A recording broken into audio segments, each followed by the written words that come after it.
Thanks to everyone who's watching this, uh, who's watching this either live or later. This is all going to go on YouTube. And Borner, we can talk about yesterday's seminar at the end. There was a webinar yesterday that I did with Noah Smith, aka No Opinion, on Twitter regarding high-speed rail, but that is not the topic of today. The topic of today is construction costs, and as I said, I'm going to specifically compare the United States with Europe. Now, as I got chewed out on Twitter, Europe is not a country.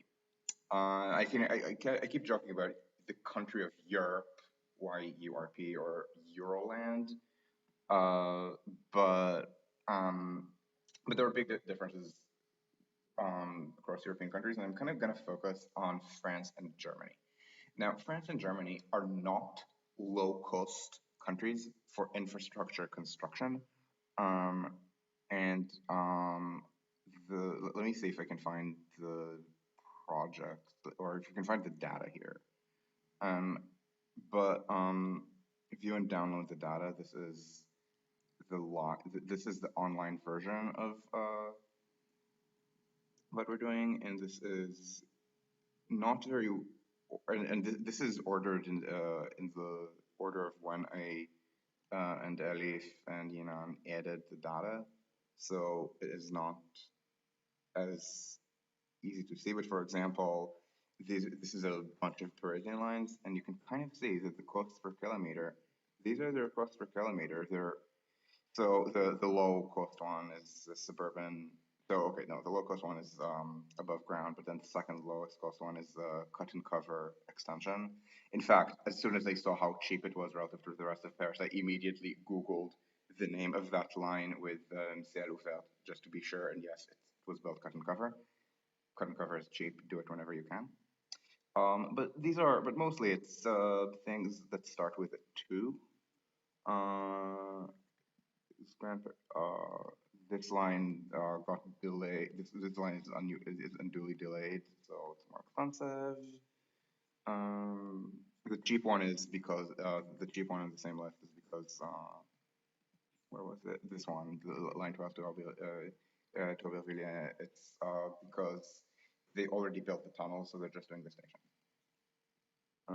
And eventually we'll find Grand Paris Express on this list. Grand Paris Express is, and of course there are the smaller cities. They are, as one might expect, cheaper than the larger ones to build in. Less older infrastructure to go through. So this is roughly France. Germany. Let me see what I can find.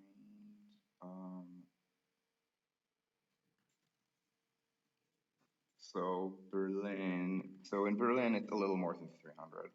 And by the way, you might, if you object to my euro to dollar PPP ratios, because first of all, France and Germany use the same ones, and second, it's not that big of a difference. So this is things in Berlin, and maybe it's a little more if it's a regional rail tunnel, like here in Leipzig. Are the Hamburg lines here? Yes. Hamburg, kind of annoying in that Hamburg went from rather cheap to rather expensive.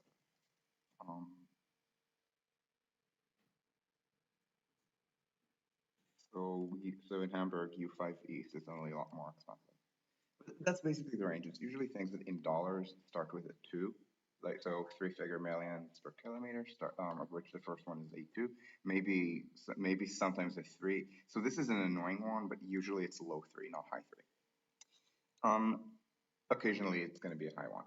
So again, normal roughly, it's global median, France and Germany basically. And our high-speed rail cost database is basically going to show the same. There is going to be a big difference in cost per kilometer between France and Germany in cost per kilometer, but that is because Germany is very tunnel happy. France is very good at avoiding tunnels. So these are, I believe, a complete list of high-speed lines built in Germany. Um, and they're kind of expensive. Um, but look at the tunneling, some of which is forced by terrain, but some of it is not forced by terrain. They just do it because some of these lines, like the big one, Hanover Würzburg, was built mixed freight passengers. Um, so the curve radius is much wider because there's less super elevation. The grades are very gentle. So it's 37% underground, whereas in France they build dedicated lines. So Lyon-Turin is special because of terrain, but all the others, this is the least tunnel system out there. So, so this is how they keep cost per kilometer lower, but net of tunnels is basically the same. So France and Germany should be thought of as, again, it's the norm. There are places that are more expensive. For example, the Netherlands is really expensive. Look, 83, and this is numbers from 17 years ago. So with inflation, it's over 100, and it's only 20% in tunnel. And it's not because of, so I don't have the viaduct percentage, but I know it's not very heavily viaducted. It's just the Netherlands has really high construction costs. And this is also true of our subway cost database. The Netherlands is continental Western Europe's high cost capital. I say continental and Western because Britain is more expensive. We can even see on this database. High speed, so the actually built thing, high speed one is 23% in tunnels, so basically the same as the Netherlands, but it's still somewhat more expensive. And high speed two, which isn't even all that heavy, tunnel heavy, and it's not. And yes, this is mostly urban tunneling. Um, so a good proportion of the tunneling is phase one, and a disproportionate share of that is within London, but it's not within central London. It's London approach. They don't even have stations there. Um, and TPMs and when you tunnel with a tunnel boring machine, the high costs are never the tunneling. Even in I shouldn't say even, especially in an expensive city, the high costs are the stations. Um, even in New York, so it's going to be so expensive. The most expensive currently under construction or open intercity high-speed line in the world. That is a problem. So this is the part about continental regarding the Netherlands, and Western is because Hungary has really high subway construction costs. And my understanding is that it keeps getting worse. Essentially, the government thinks that any kind of cost control is a left-wing conspiracy. So even though the metro line in our other database, the construction cost one for urban rail, that was a line for that was built. That was a line that predates Orban. Is a line that that in the word salad when they said stop persecuting us, you Jewish left wing Soros shells. What they actually said, they said our costs are not actually high, and also it's all the previous government's fault. Um, it's so even though this is something that was genuinely not even where's this line? It's nowhere if I misspelled Budapest. Yeah, so Budapest line 4 um, was this expensive. So with inflation, it's going to be well over 500. Might even hit 600 in 2021 dollars. I'm not sure. So and incredibly expensive, possibly the most expensive in continental Europe. Again, continental because of London. If there's something more expensive in continental Europe, it might be Russia. Russian construction costs are high because they use really expensive techniques. But nowadays their construction costs are sort of falling, I think, because they are learning from France and Germany. Russia has a lot of nationalist bluster, but every Russian understands that like physical living standards are higher in Western Europe, and Putin certainly understands that. So there is, so you can kind of see glimpses of learning in rail infrastructure in Russia. Um, but in Hungary, but in Hungary, like Orban is very much in a siege mentality over this. So there's a lot of little corruption, as I understand it, in Hungary, but also in Poland, where they say that they will use their veto powers over random things to shut down the EU unless they get the funding that they expect to get without the EU constantly looking over to see that there's corruption. because again, there is. So this is Hungary. So it's Hungary is the bad one. We don't have high-speed rail, but the Netherlands is also bad. Britain is bad. The good ones are Spain, in high-speed rail as well as urban rail. Italy, not in high-speed rail, only urban rail. Portugal, but Portugal canceled high-speed rail in austerity. Switzerland is very good. I wonder to what extent it's that Switzerland only ever builds really high quality things, because otherwise they will not pass referendum. This is an almost all underground regional rail tunnel. This is not all underground, but this is a regional rail tunnel in Zurich. Um, and so and also their high speed rail costs are low. They don't have very high speed rail, but they have 200-kilometer lines with lots of tunnels. They're cheap, but I imagine it's cost control. Switzerland doesn't build things; it builds a lot of tunnels. I think Switzerland builds more rail tunnels per capita than Germany, even if you ignore the ones that go through the mountains. So Switzerland is just very efficient. On rail construction, Switzerland is, of course, famously very high cost of living country. Nordic countries is kind of the same. It's low construction costs on this, as well as the high-speed rail database, but their living costs are well known to be high. So I'm going to focus on France and Germany, as I said. They're the normal ones, as far as they kind of defined the norm for Europe, and this is both. This is true both in the sense that they have average for Europe, maybe slightly above average, but only slightly, construction costs, but also kind of culturally for Europe. People think of Europe, but they really think about common features of France and Germany. Things that are Nordic are just called Nordic. Things that are just Southern European are called, oh, that's just Southern Europe, and everyone in France and especially Northern Europe would look down on these. And in the United States, people look down on all of Europe, but in the United States, I think people look down on Southern Europe somewhat more than they look down on Germany or the Nordic countries. So it's very attractive to look at France and Germany as the normal ones. Now, as it happens, these are also the countries that I've lived in, these in Sweden. So it's easier for me to speak about them and talk about my impressions of Paris and Berlin versus my impression of New York.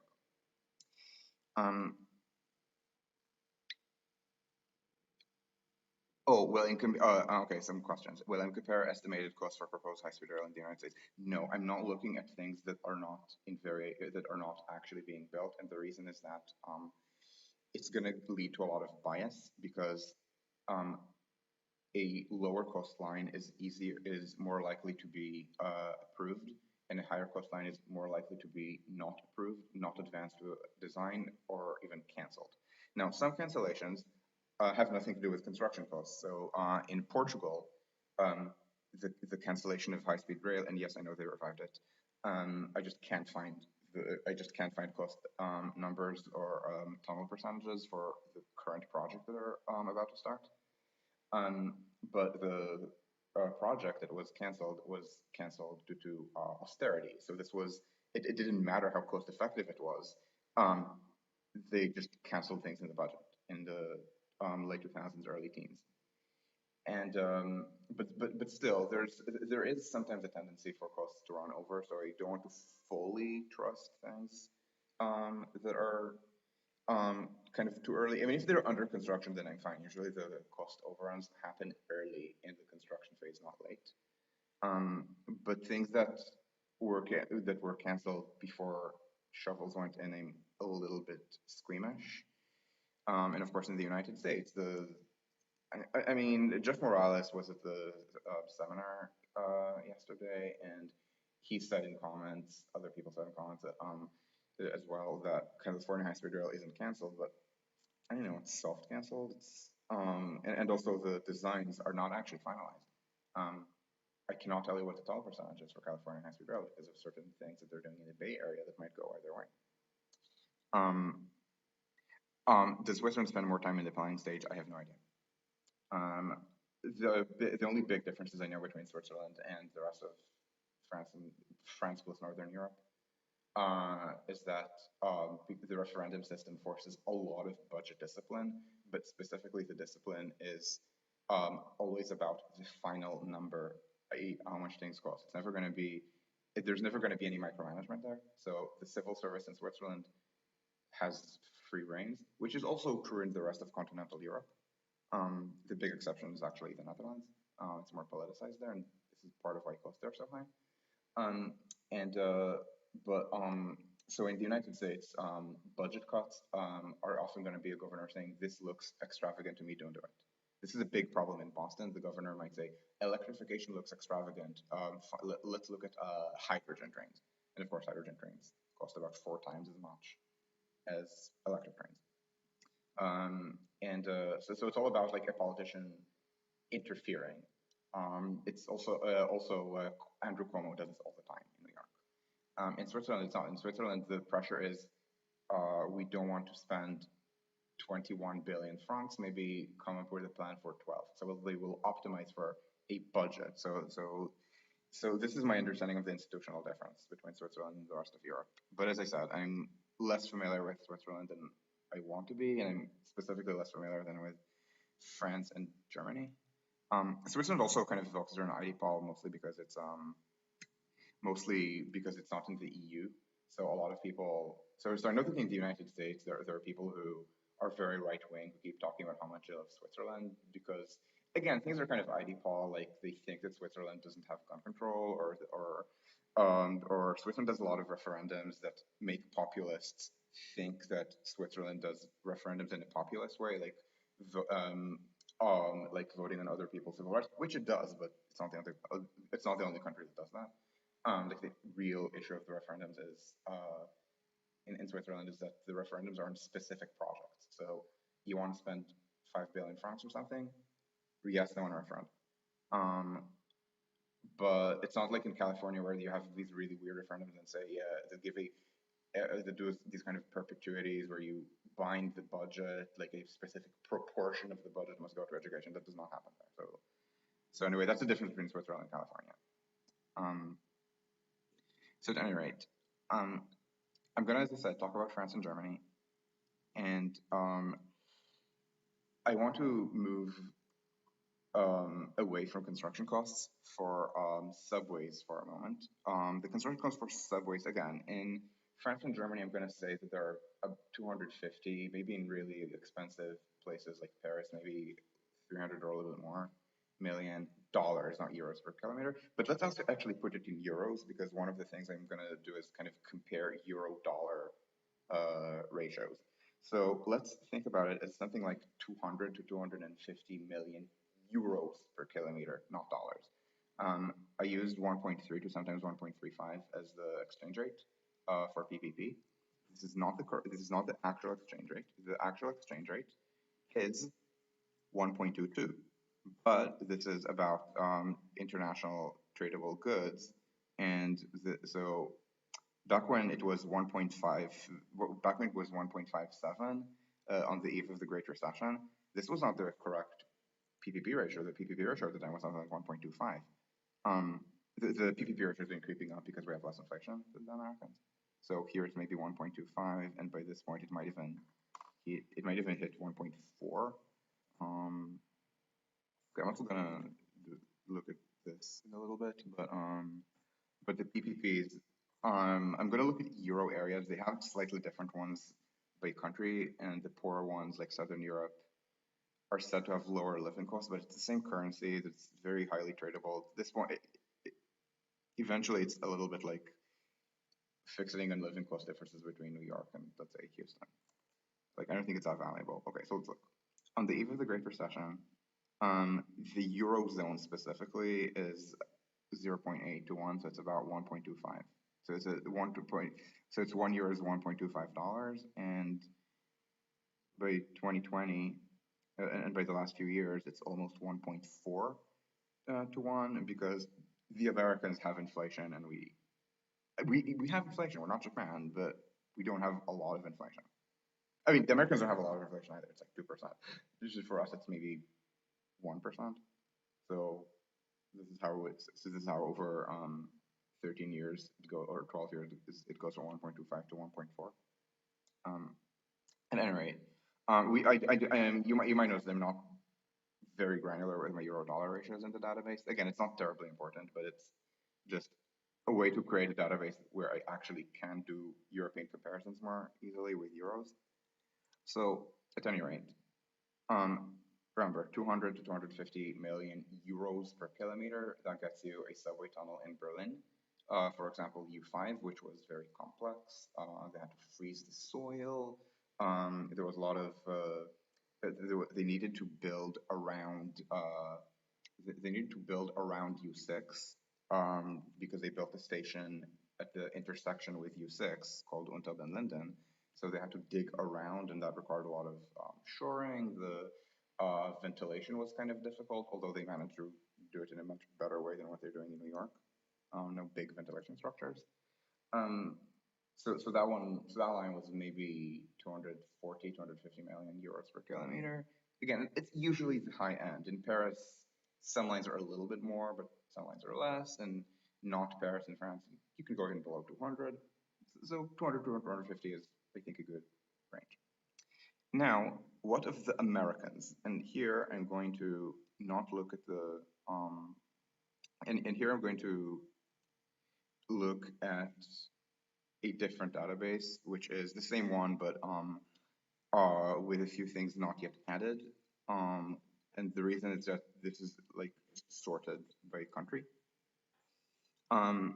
So the green line, so again, we said euros is about 200 to 250, and this is even confirmable if you just look here. Again, this is ordered by country, so you can just see what it's like. 200 to 250. Again, it's high end for this. Grand Paris Express, for example, with the cost overruns is about 200. But maybe that's the euros of almost 10 years ago. So this is France, this is Germany. Because it's a really cheap one. It's very small cut and cover from the 90s. And for the Americans, let us look at what we have. Let's skip over New York for a moment, where it's literally billions. So, okay, you have an elevated extension that looks semi-reasonable. But then you look at LA and you look at the things that LA is doing, and it's going over 800 at this point. And of course, we cannot forget HART, the Honolulu L, that I want to say sets record quotes for L's, but no, there are more expensive things out there. Bangladesh is really bad. There's the Central Subway and BART to San Jose. The one where you may have seen memes from BART to San Jose about how deep it is. And the ironic part, it's not even that, I mean, it's very deep for the first subway in a city, especially under a wide street where they could cut and cover things. It's supposed to be 86 feet below street level, so that's 26 meters. That's the same as Grand Paris Express. They're Italian lines that are that deep. They do make them shallower when they try to make them cheaper, but that is not. But they just use really expensive techniques, and they're not very good at using them either. Seattle, this is not a fully underground line. So U-Link was actually semi-decent, and they sang pans to Seattle for this in 2016 in my first White House Matter post. But now from the ST3 measures, this is the line that is the most exciting to urbanists, because most of the other lines are suburban lines intended to bribe suburban people to vote for the urban line. So this is the urban line. It is not fully underground. It's not even majority underground.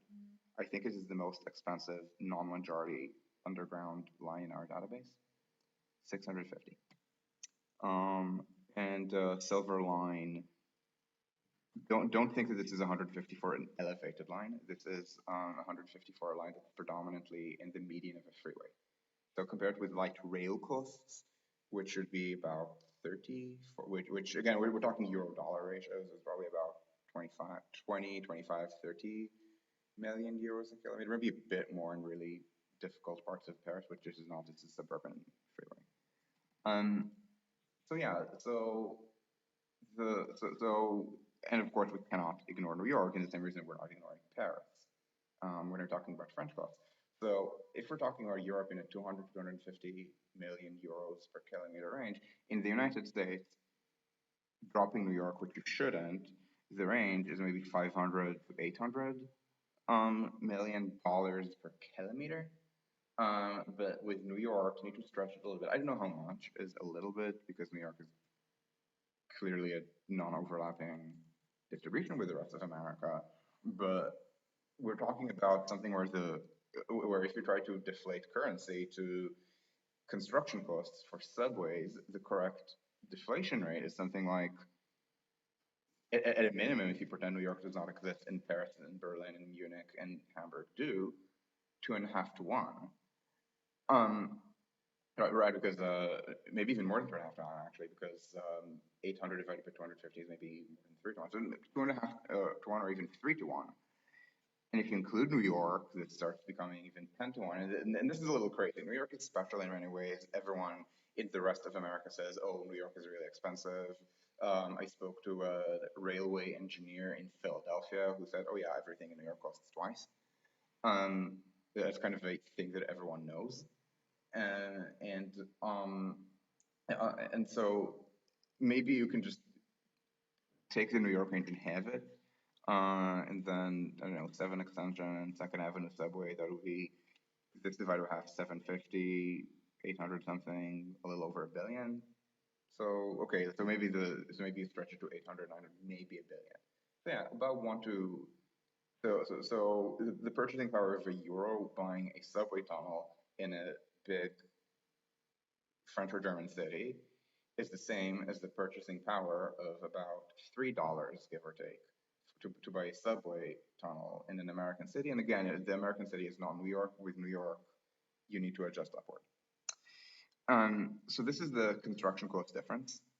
And when we do euro dollar ratios, again, it's about a 1 to 3-ish ratio. If you PPP adjust it, it's maybe 1 to 2 because the euro is an average. But it's useful to think what is cheap and what is expensive, and that it's a 3 to 1 ratio. I think that matters.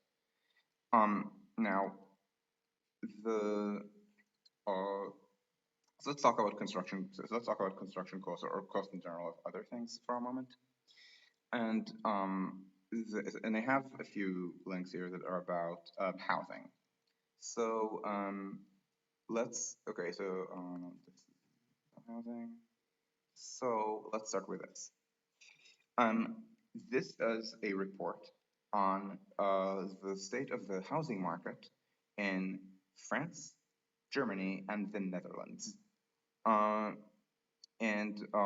This is a few years old, so the costs will have risen since, if only due to inflation.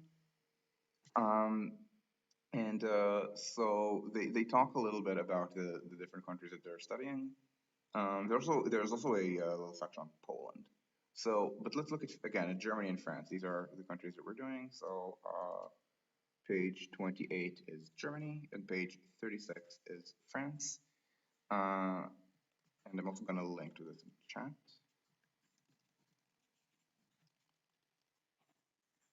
And this also tells you the state of the rent control situation, because it's important to the investor. They go over the rent control in Germany, which is a real thing, but it is, for example, with a certain level of vacancy decontrol, rather like American rent control where it exists, rather than with something that's called vacancy control, in which the controlled rent stays the same between tenants. So this means that there's going to be a queue and a wait list. This is how rent control is done in Sweden, and I think also in the other Nordic countries, and where it exists also in the Netherlands, which is where you have long wait lists for cheap housing there. In Berlin, it's not so much wait lists, just that you need to stay in one place for a while to be paying 400 euros a month for an apartment that I would be paying 1,000 for. Um, so they talk about construction rates, and and by the way, all of them have risen. Um, Germany at this point, I think, Germany at this point might even be building more per capita than the United States. It's kind of crazy given that Germans don't have children. Um, so the population growth here is very low. In France, they build much more than in the United States. But they're talking specifically about construction costs. So here's what is said. Um, Building costs in Germany, where buyers expect and get high quality, range between 1,300 and 1,800 per square meter. This is, I believe, just hard costs. So that would be the physical building rather than the land underneath it. This is, as you can expect, rising because costs rise over time due to inflation. And this is done by state. So let's look at Berlin. Berlin is 1,400 as of 2015. You should maybe increase this a little bit because this is net floor area. You want gross, not net, but for mid-rises, the net to gross ratio is really high. You don't have things like mechanical floors.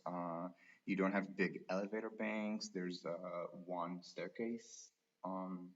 So it's maybe extra 10% if that.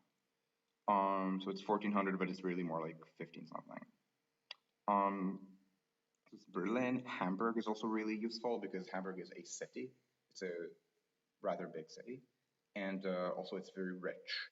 So we have three city-states: Berlin, Bremen, Hamburg. Bremen is kind of poor, Berlin's kind of poor but getting richer, Hamburg is very rich. And so at the richest end, again, this is 1,600 net, so it's more like 1,800 gross. Or maybe actually less, maybe, am I being dumb? Yeah, net is less than gross. Yeah, so maybe subtract 10%. So if Hamburg is 1,600 per net floor area, then the building, which is usually priced in gross, should be maybe 10% cheaper. Sorry about the brain fart. So that actually makes Germany look better. So maybe 1,500 then for Hamburg, which again, Hamburg is our example of a big, rich city. It's not a very big city. It's not Paris, it's not close to Paris. Paris is a useful way to think about France and Germany is that Paris is roughly the size of the built-up area of Paris is roughly the size of Berlin, Hamburg, and Munich combined. So if you think of big cities, and Berlin is not rich. If you think of rich cities, you can substitute Frankfurt for Berlin. It's smaller, but not much smaller. The built-up area.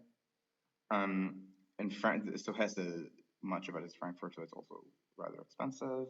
Saarland, I have no idea why it's expensive. Bavaria is the richest state in Germany. It's not as urban as Hesse. Hesse, I think 2/3 of the population of Hesse is the Frankfurt Metropolitan area. Bavaria is not like that. But Bavaria is generally wealthy. Based on population trends, I think that actually most construction in Bavaria is going to be in the actually rich cities. So that would be Munich, Ingolstadt, and Nuremberg. Maybe also I guess Augsburg, and not the somewhat poor but still rich for Germany, more rural areas.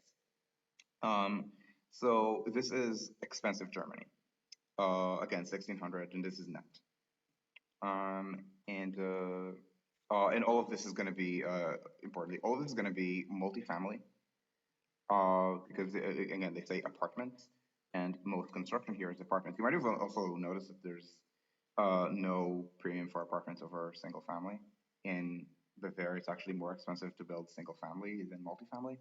But you should think of something like this as the typical way urban Germans live, and construction here is predominantly urban. So these are mid-rises. This building is 7 floors, I guess, built out of concrete. Now, I would be remiss if I did not mention mass timber, because there is a movement of architecture that wants to avoid heavy concrete because it has very high embedded emissions. Just the chemical processes that manufacture concrete, not even the energy, emit CO2. So they're trying to avoid that. there are a bunch of different ways of doing it. The one that I like because is called Infra lightweight concrete, ILC. Um, but the concrete is much lighter, so you can't build high rises out of it. I think it tops at 9 floors, and even that's kind of experimental. Or something also can't at this point build high rises is mass timber. And there's this American architect who used to live in Bavaria and is now back in America, who is Holtz underscore Vow, I think is his thing. Yeah, so this is the person. Why is okay? So this person is the architect in question. Not double the E key happens to me all the time. And so this is the construction costs for housing in Germany, at any rate. Infra like so not infra mass timber I don't think mass timber is actually any cheaper. I think the one example he gave was actually more expensive, was 2,000 euros per square meter, which he portrayed as cheap. And this is where we're starting to get into the comparison with the United States. So here, again, the norm per net, not gross, is 1,600 in the expensive part. And this is as of 2015, 2016. It will have risen since then, but only by a little bit, so maybe 17, 1,800. And now we can look at France. In France, uh, average price level of building costs for private individuals in euros per square meter. And they even have it by region, so we can ignore rural areas or deindustrialized areas and look at where the jobs are. And this is not even the single most expensive. It's more than the average, but actually Rhône-Alpes, which is Lyon, and Alsace, which is Strasbourg, are actually higher cost a little bit than Ile-de-France, which is Paris and suburbs. And in case you're wondering, no, Lyon and Strasbourg are nowhere near as rich as Paris. And again, this is from 2014, and there has been some cost growth since, but this is 1,400, lacking any lacking any other definitions. I'm gonna assume this is gross, not net, and and they're also not saying whether it is single or multifamily, but we know what housing is being built in Ile-de-France because, first of all, we know what housing in Ile-de-France looks like. We know where the growth is. In fact, thanks to Yona Freemark, we even know where the construction is being built more recently than 2014. There's been a big acceleration. Paris is a rather young city at this point. Not to say itself, the city itself builds very little, but the inner suburbs build a lot. And the inner suburbs, don't think of them as suburbs.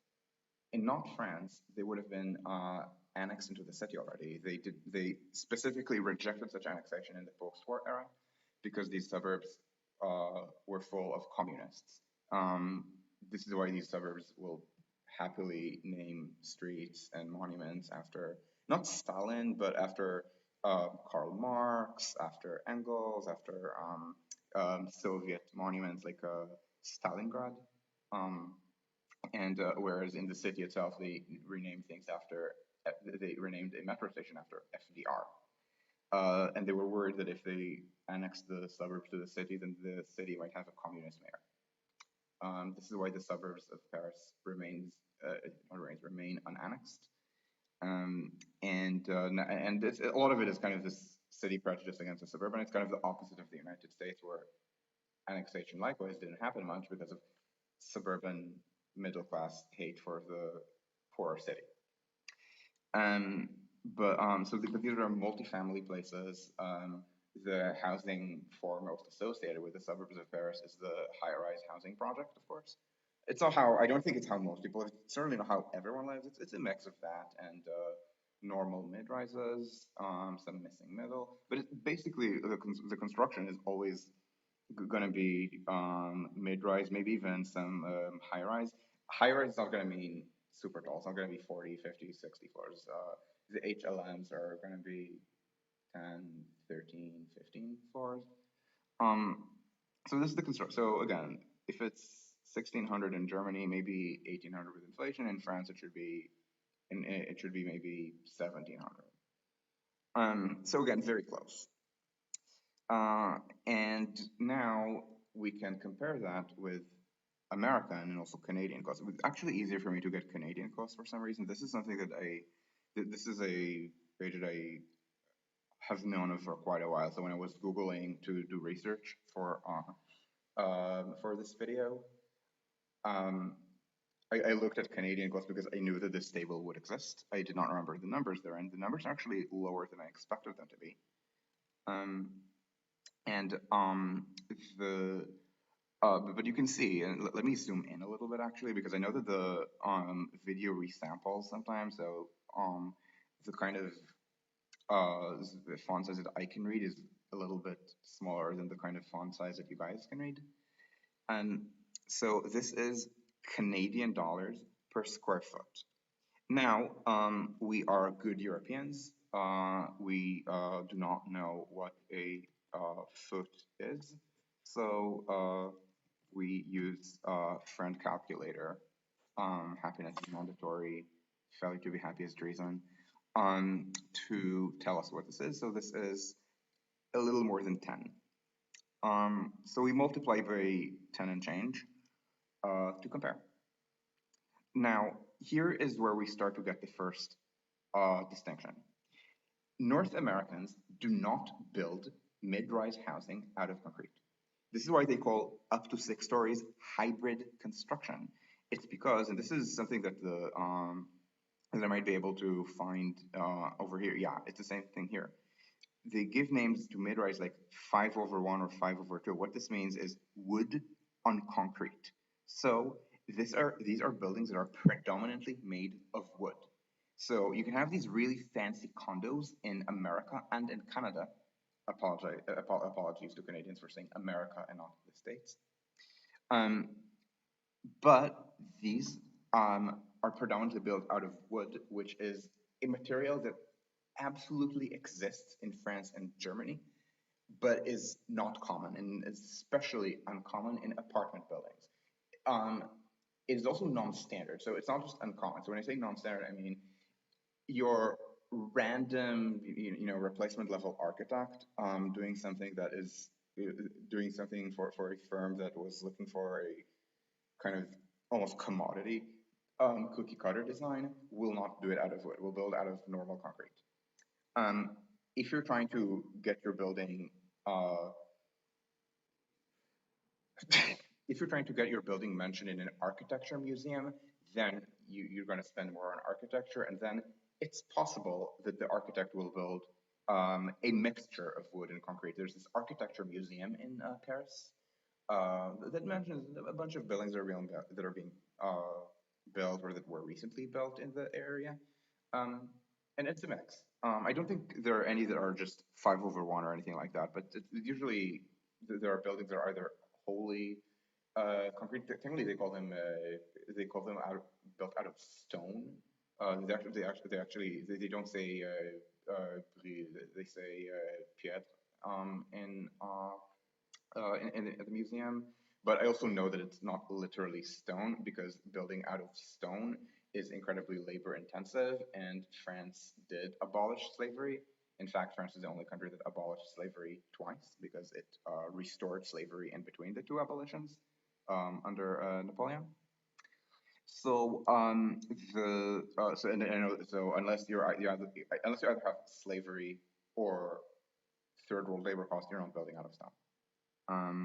Or unless you're Israel. In Jerusalem, you're required as a matter of architectural preservation, build new buildings out of stone. The construction costs are therefore rather high.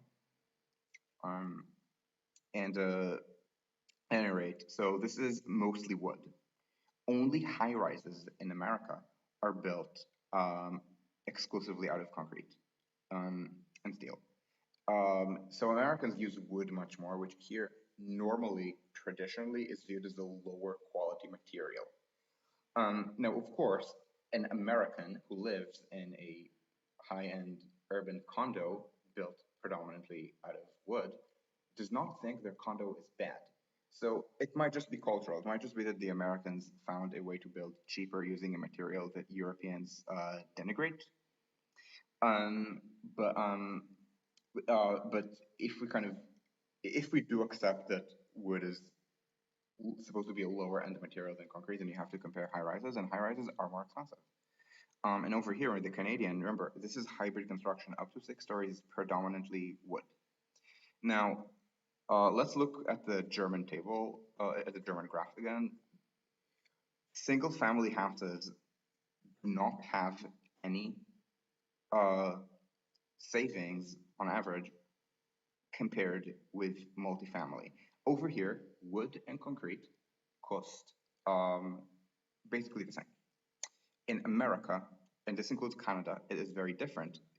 So hybrid construction. So I'm just going to look at Vancouver, not no, it might actually be the most expensive. It might actually be more expensive than Toronto. It's not because of that. It's mostly because Vancouver is where I lived.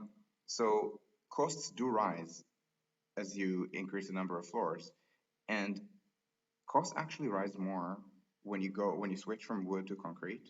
So over here you're going up a 25 or 30 per square foot, which is going to be 350-ish per square meter. And then when you keep increasing to up to 39 stories, eventually it goes more. But and I'm not going to even look at the premium for high quality.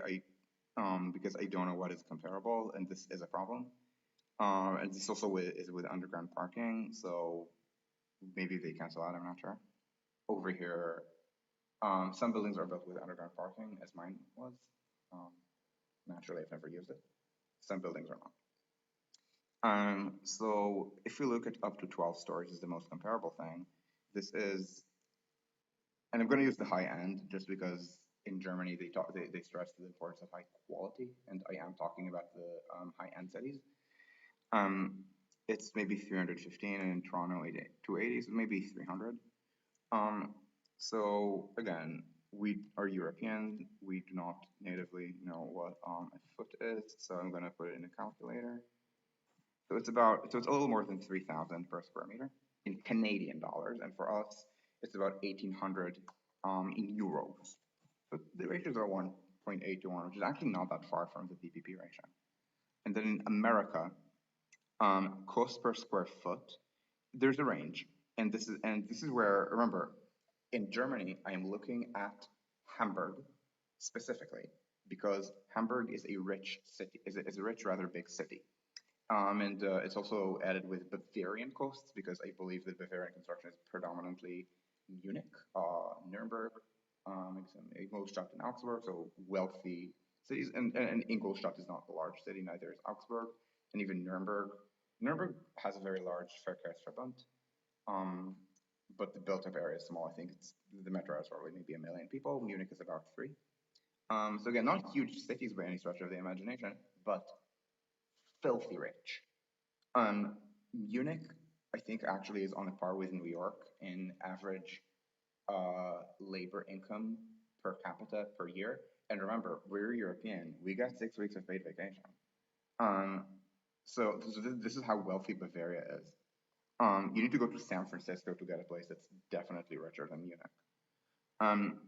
So this should be the high end, so 400 in this case, and it is, I believe, mentioned over here. Yeah, look, how much does multifamily development actually cost? So the estimate is 85 to 200, blah, blah, blah. But however, these numbers go out the window in the nation's largest and hottest markets. Remember, these are hard costs. For instance, in San Francisco, apartment construction costs currently sit around 33 per square foot. So 330 is 3.5K dollars for a building that, knowing what scale is built in San Francisco, is predominantly built out of wood. It is a really important breakpoint in America that 6 floors, roughly, sometimes I think maybe 7, but I think it's mostly 6 actually. 6 is the upper limit of what you can do predominantly out of wood, to the point that I forget if it's the 7th or the 8th floor. It's by far the most expensive floor in the building because that floor forces the entire thing to be made out of concrete. So this is actually, if you're following the debate about YIMBYism and the YIMBY bills that are trying and failing to make it out of the state legislature, thanks to LA NIMBYs. The original formulation of SB 827, before the watering down started, yeah, yeah, I imagine that America would be similar to Vancouver, but San Francisco, look, I mean, San Francisco was more expensive for things that are, again, mostly wood. LA, staggering 500 per square foot. And LA, I mean, yeah, sure, it has some high-rise condo, but that's not what most of what's being built in LA. So most multifamily in LA will also be made predominantly out of wood. And LA is not even a wealthy city. This is something that I probably should have prepared. And the only reason I didn't is when I looked at these costs, I expected to see high numbers come out of New York and San Francisco, where I just know off the top of my head how wealthy they are. But then I saw this thing in LA. In LA, I've known I've known for many years that LA and also San Diego. I mean, San Diego is also rather wealthy, if slightly less than New York, but LA isn't. And both of these I have known for quite a while. Through a friend who currently lives in LA and used to live in San Diego. The costs there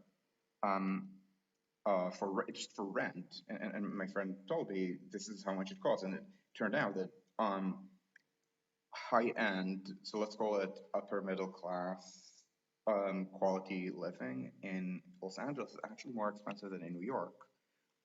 Like elite rentals, for example, are going to be more expensive. And I'm talking while I'm trying to find, yeah, these are the tables that I'm looking for. So the one that I like is, let me see if I can actually, personal consumption. Do I want, okay.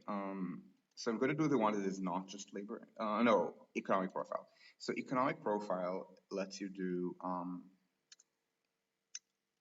that lets you do, what's it called? Labor income. So I'm going to do all areas. And what you need for is per capita net earnings. Now, I'm European, so when I hear net, what I'm thinking of is after tax. So in Euroland, we say gross to mean before tax and net to mean after tax. Brutto, netto. However, the Americans have different language for this. Net in this case means only from market sources and only from labor sources. So this is excluding retirement, excluding capital income.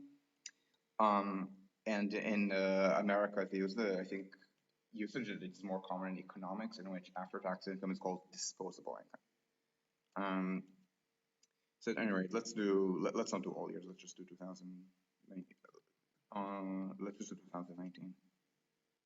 Okay, so this is going to be in dollars. So I don't remember what the American average is. I believe it's mid-30s, maybe low 30s. So New York, very wealthy, 51. Try to follow when I scroll and see what things have a prefix that is 5 or better. So San Francisco, filthy rich, 60. I mean, 61, 50, 51 almost. And so, for example, Seattle, also very wealthy, is 48. Boston, very wealthy, 48 when you're around. Chicago, everyone talks about Chicago as being in decline, sure, but it declined from a very high level, so it's 41. Detroit is actually not very wealthy. Dallas. Houston used to be better than this, but then oil prices crashed. And Los Angeles, 38. This is the combined statistical area, so that is with the Inland Empire, which everyone ignores, but they shouldn't. It's exurbs of LA. It's drive until qualify exurbs of LA. And here I'm showing you how this is a metropolitan area that is poorer, and this is not adjusted for living expenses. So in the same dollars, in the same greenbacks that you can carry in your pocket on a plane between these cities, LA is 38. Chicago, widely viewed as not as kind of Midwestern, rusty, almost declining, is 41. Detroit, the epitome of this post-industrial decline, 34, not much less than Los Angeles. Cleveland, 33, also not much less than Los Angeles. Miami, by the way, is even poorer, but that's because this is labor income per capita. And what do we know about Florida? It is full of retirees. So they are in the denominator because they exist there, but they're not in the numerator because they earn no labor income. Miami is a lot wealthier if you look at income from all sources. So LA is not a wealthy city. Remember, it is a city where the per capita income is maybe 2/3, maybe slightly more than 2/3 that of New York. Not much more than half that of San Francisco. And if I interpret their LA costs from that source to be something different, to be LA excluding the Inland Empire, although I do think that the Inland Empire construction is mostly single family. So I'm going to look at the exact same thing. So personal income, economic profile. This time I'm going to do metropolitan statistical area. So this is without some exurbs, which is going to make a change in LA. Remember, in LA we saw 37 when we did net earnings per capita, and now we will get so this is telling you the U.S. Metropolitan average, which is 37. The national average is a little bit less with rural areas. And what is LA? LA is, yeah, it's higher. It's 41. So the exclusion of the Inland Empire, sorry, the Inland Empire again is very poor. So excluding it bumps you from 37 to 41, but 41 is not a lot. I mean, it's a little more than the U.S. average. Don't get me wrong, but that doesn't make it a wealthy city. Okay, Chicago is 41.8. LA is 41. 41.5, I guess, with rounding. And again, Chicago is not viewed as especially wealthy. Yes, it has very wealthy parts of it, but it's also understood that Chicago is kind of rusty. It's very much not New York. It's very much not San Francisco. And in New York, we're 51, much more so than LA. And San Francisco and San Jose split when you do MSA, not CSA, is why I kind of don't like doing that metric. So San Francisco is 60, is almost 70 in San Jose. So that's just Santa Clara County. This is 83. These are both higher than the average for the combined statistical area, which includes very exurban places in the North Bay, things like Napa.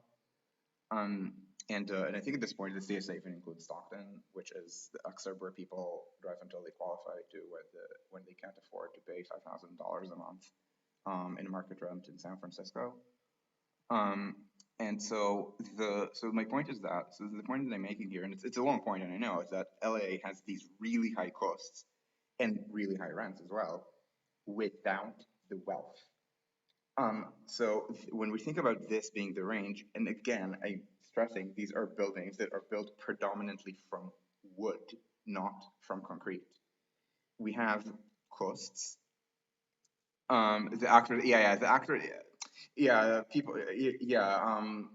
Actor hopefuls. I want to call them service workers, but the one I used to know is not, like, did something else. But I think online data entry, that doesn't earn you a lot. LA used to have a lot of defense, actually, and San Diego still does. San Diego isn't. So I think the biggest naval base, the biggest Navy cities in America, they're San Diego and Hampton Roads, right? Norfolk and San Diego, they're the big naval base hubs, I think. The Army bases are kind of in the middle of nowhere. I think the biggest one is Fort Hood. So that's midway between Texas and San Antonio, nowhere near Austin. So but LA used to have a lot of defense military industries. San Diego as well. So Kearny Mesa, that's the main edge city of San Diego. It might even be bigger than downtown San Diego in job count. Kearny Mesa has a lot of defense contractors. This is also something you see in parts of Florida. It's a big thing in central Florida on the Space Coast, because of, I don't know if it's because of the proximity to Cape Canaveral, or whether they picked Cape Canaveral as the launch site because they wanted the East Coast as close to the equator as possible for the extra momentum, and but within that restriction, they picked that area because it already had defense industries from World War II. That I cannot tell, but I know that that Brevard County has a fair amount of military industries. LA has this as well. And during the peace dividend, when the United States cut military spending in the early Clinton era, after the end of the Cold War, this led to a big decline in LA. LA incomes up until then were very high compared with US average. But there was this kind of stagnation that I think comes from the 1990s and the peace dividend. Um, and where we were originally, when the term Sun Belt was coined by Kevin Phillips as a political marketing term for the Republican Party, and that was in the, I think he coined the term in the book the emerging Republican majority, which I believe is 1969, kind of like how Nixon won, where the Republicans would keep winning.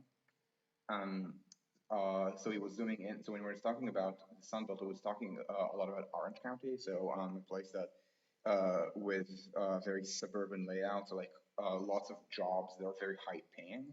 It was very wealthy. People moved to the Sun Belt at the time because LA was very wealthy. New York was also very wealthy, don't get me wrong. But upstate, for example, was starting to decline. New York would, of course, decline in the 70s. LA at the time was doing really well throughout the 70s, for example, and the 80s with the Reagan defense buildup. So I do not know to what extent he was talking about military industries, but he was talking about kind of like economy without old democratic interest groups like unions or ethnic or hyphenated ethnic Americans. Of course, Nixon was appealing to these, but maybe not in the same kind of traditional union type activism that was seen in New York, Chicago, and so on. Or by the way, even San Francisco, Nancy Pelosi. My understanding is that so I don't think Nancy Pelosi became important in San Francisco politics than becoming the city's commercial representative because she was Italian. I think it was because she had some weird ties to Baltimore at the, when they needed when they needed connection to Baltimore politicians, to Maryland politicians for some reason. But I think but I think her Baltimore ties are a little bit ethnic. So that was the Sun Belt then, but at this point, the Sun Belt is poorer than New York, for example, Boston, poorer than San Francisco, which I don't think was ever viewed as Sun Belt. And yet not all the Sun Belt. Obviously, Atlanta is not expensive, but LA is, and Atlanta, people move there, but people move to Atlanta because they can't afford New York or Washington. So very different from that era. And these are the costs. So this is high end, so I'm not going to compare 500 per square foot with 1,600 euros or 1,800 euros, but this is the range. And it's 300, 400. Remember, the other thing here, they said 400 plus. That is a thing that exists. And so the and so if you do let's say 400, and again we're European, so it's a little more than 4,000 per square meter. And if you do it this way, it's a little more than 2 to 1. So remember, the subway, this is still better than subway, by the way. This is really important. Subway construction costs. The spread is not even, it's not 2 to 1, it's not 2.4 to 1. That's maybe the absolute lowest that it is, but it goes up to 4 to 1 and even more if you include New York. And remember, this is San Francisco and Los Angeles, which are expensive cities. So if it's 400, this is where you're getting. And again, in Canada, it's a little bit better. So we have it, but for the United States, it's a spread of something like $2 or 2 point something dollars to €1. And again, for subway costs, it might even be $3 or even $4 to €1. And I can even talk about education for a moment, just because it's not that hard to price per student. And so anyway, I don't want to download this again. It's called Education at a Glance 2020, and I'm going to, because I don't remember the name of the PDF, 690. Okay, so it's going to be in download.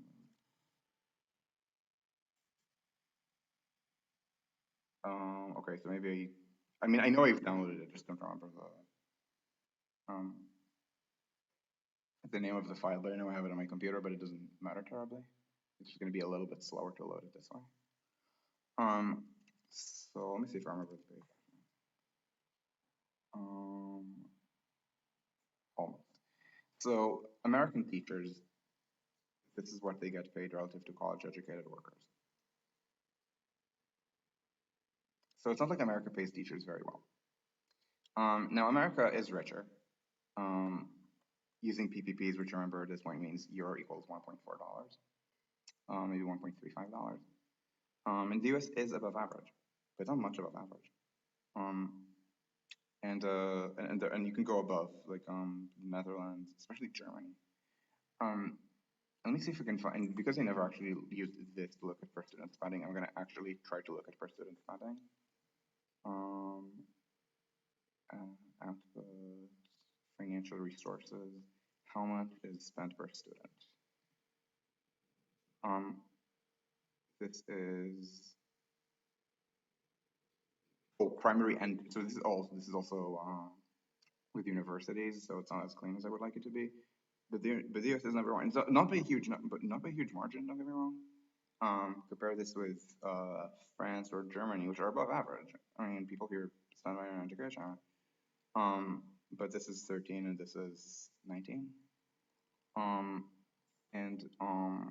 gonna try. I'm gonna try to net out universities because of big differences in university. Okay, so now they're doing. Okay, and I'm not gonna be able to get an American cost this way because they don't have this breakdown between vocational and academic. So okay, so this is excluding universities. The US, again, so the US, I mean, it's not even number one at this point, but it is above Germany a little bit, and above France. But the United States has big urban-rural spending differences. There used to be big urban-suburban differences. They no longer are. New York at this point spends as much as its richer suburbs. I think only the absolutely snootiest suburbs in the New York area spend more than the city per student, and even that's maybe like 15%. If your reference in this is Jonathan Kozol, who was talking, among other things, about funding disparities. At the time I was writing, which was 20 years ago, the funding disparity, New York suburbs to New York City was about 2 to 1, and that has vanished. But if you look at New York City, for example, which is going to be about 25, whereas in Germany it's basically the same nationwide. So my point is that there's a big urban difference.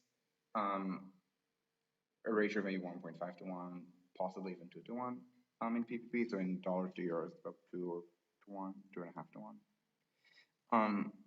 I don't want to talk too much about education. Just one extra thing, and there's this thing I think where urbanism in America is just so much more expensive because urbanism means an urban school with urban teachers who expect urban wages.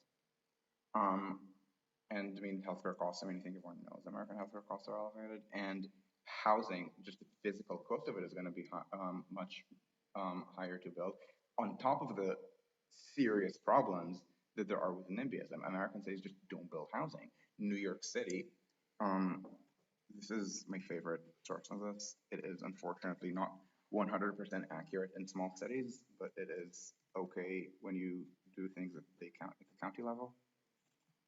And this is also permitting, and technically not every permitted apartment is built. Nearly all of them in bigger places. So in New York, they're going to make me do this by county. So Bronx, Kings, that is Brooklyn, New York, which is Manhattan, Queens, and Richmond, which is a nice way of saying Staten Island.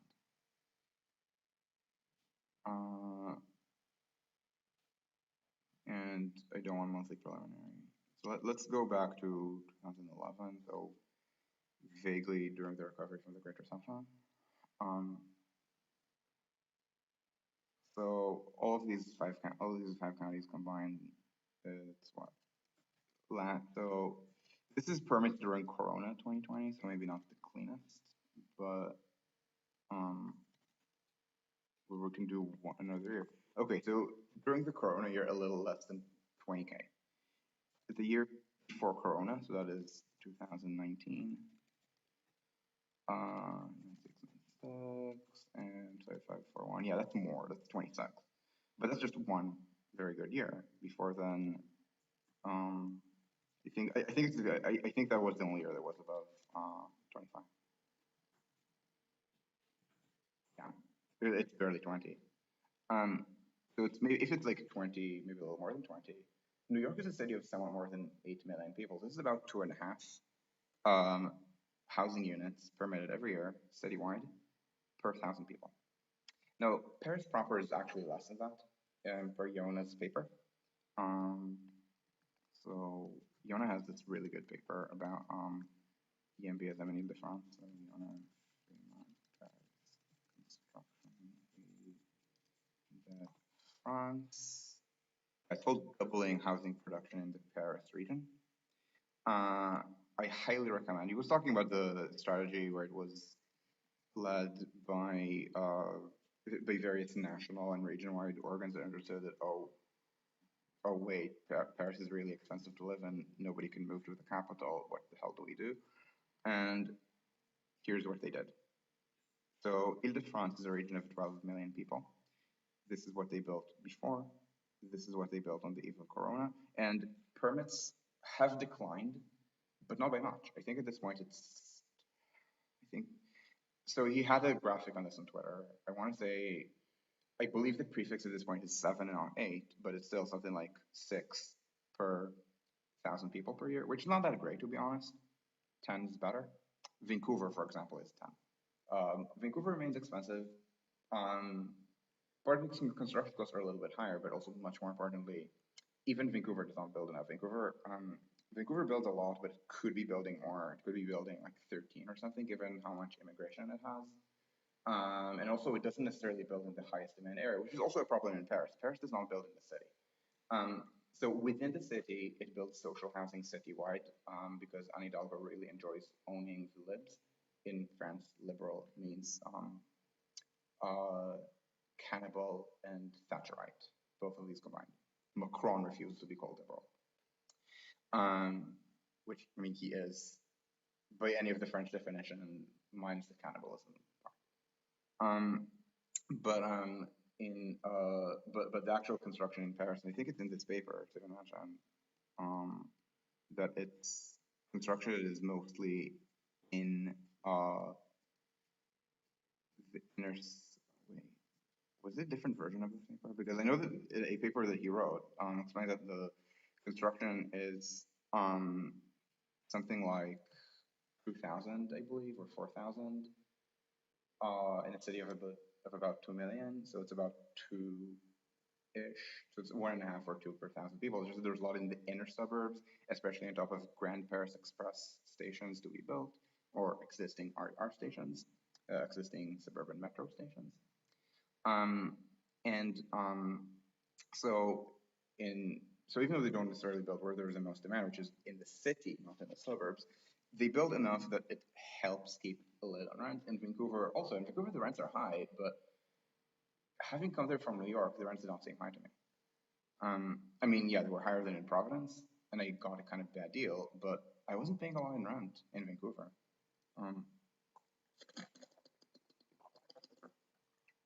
It's something that Canada does really well. Although again, it's not building in the most desirable parts of Vancouver, and that is a problem. And its ability to expand the subway and then build housing there is more limited due to higher construction costs. But the point is that yes, the Americans have a lot of NIMBYism, and construction costs for things built out of concrete they're higher.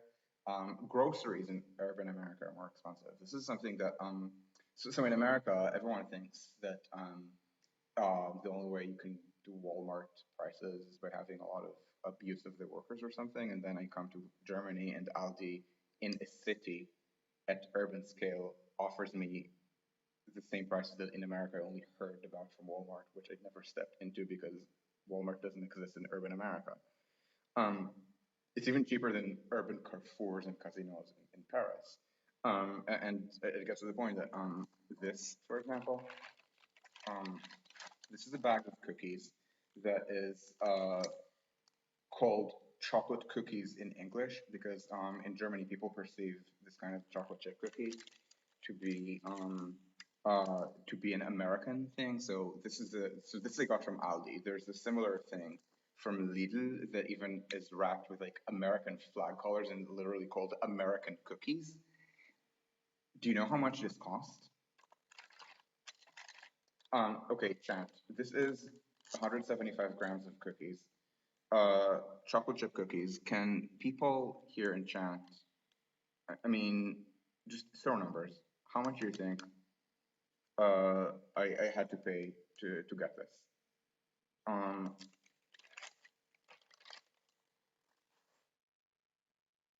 go ahead, make guesses.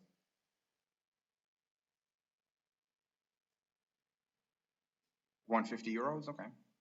59 cents lol.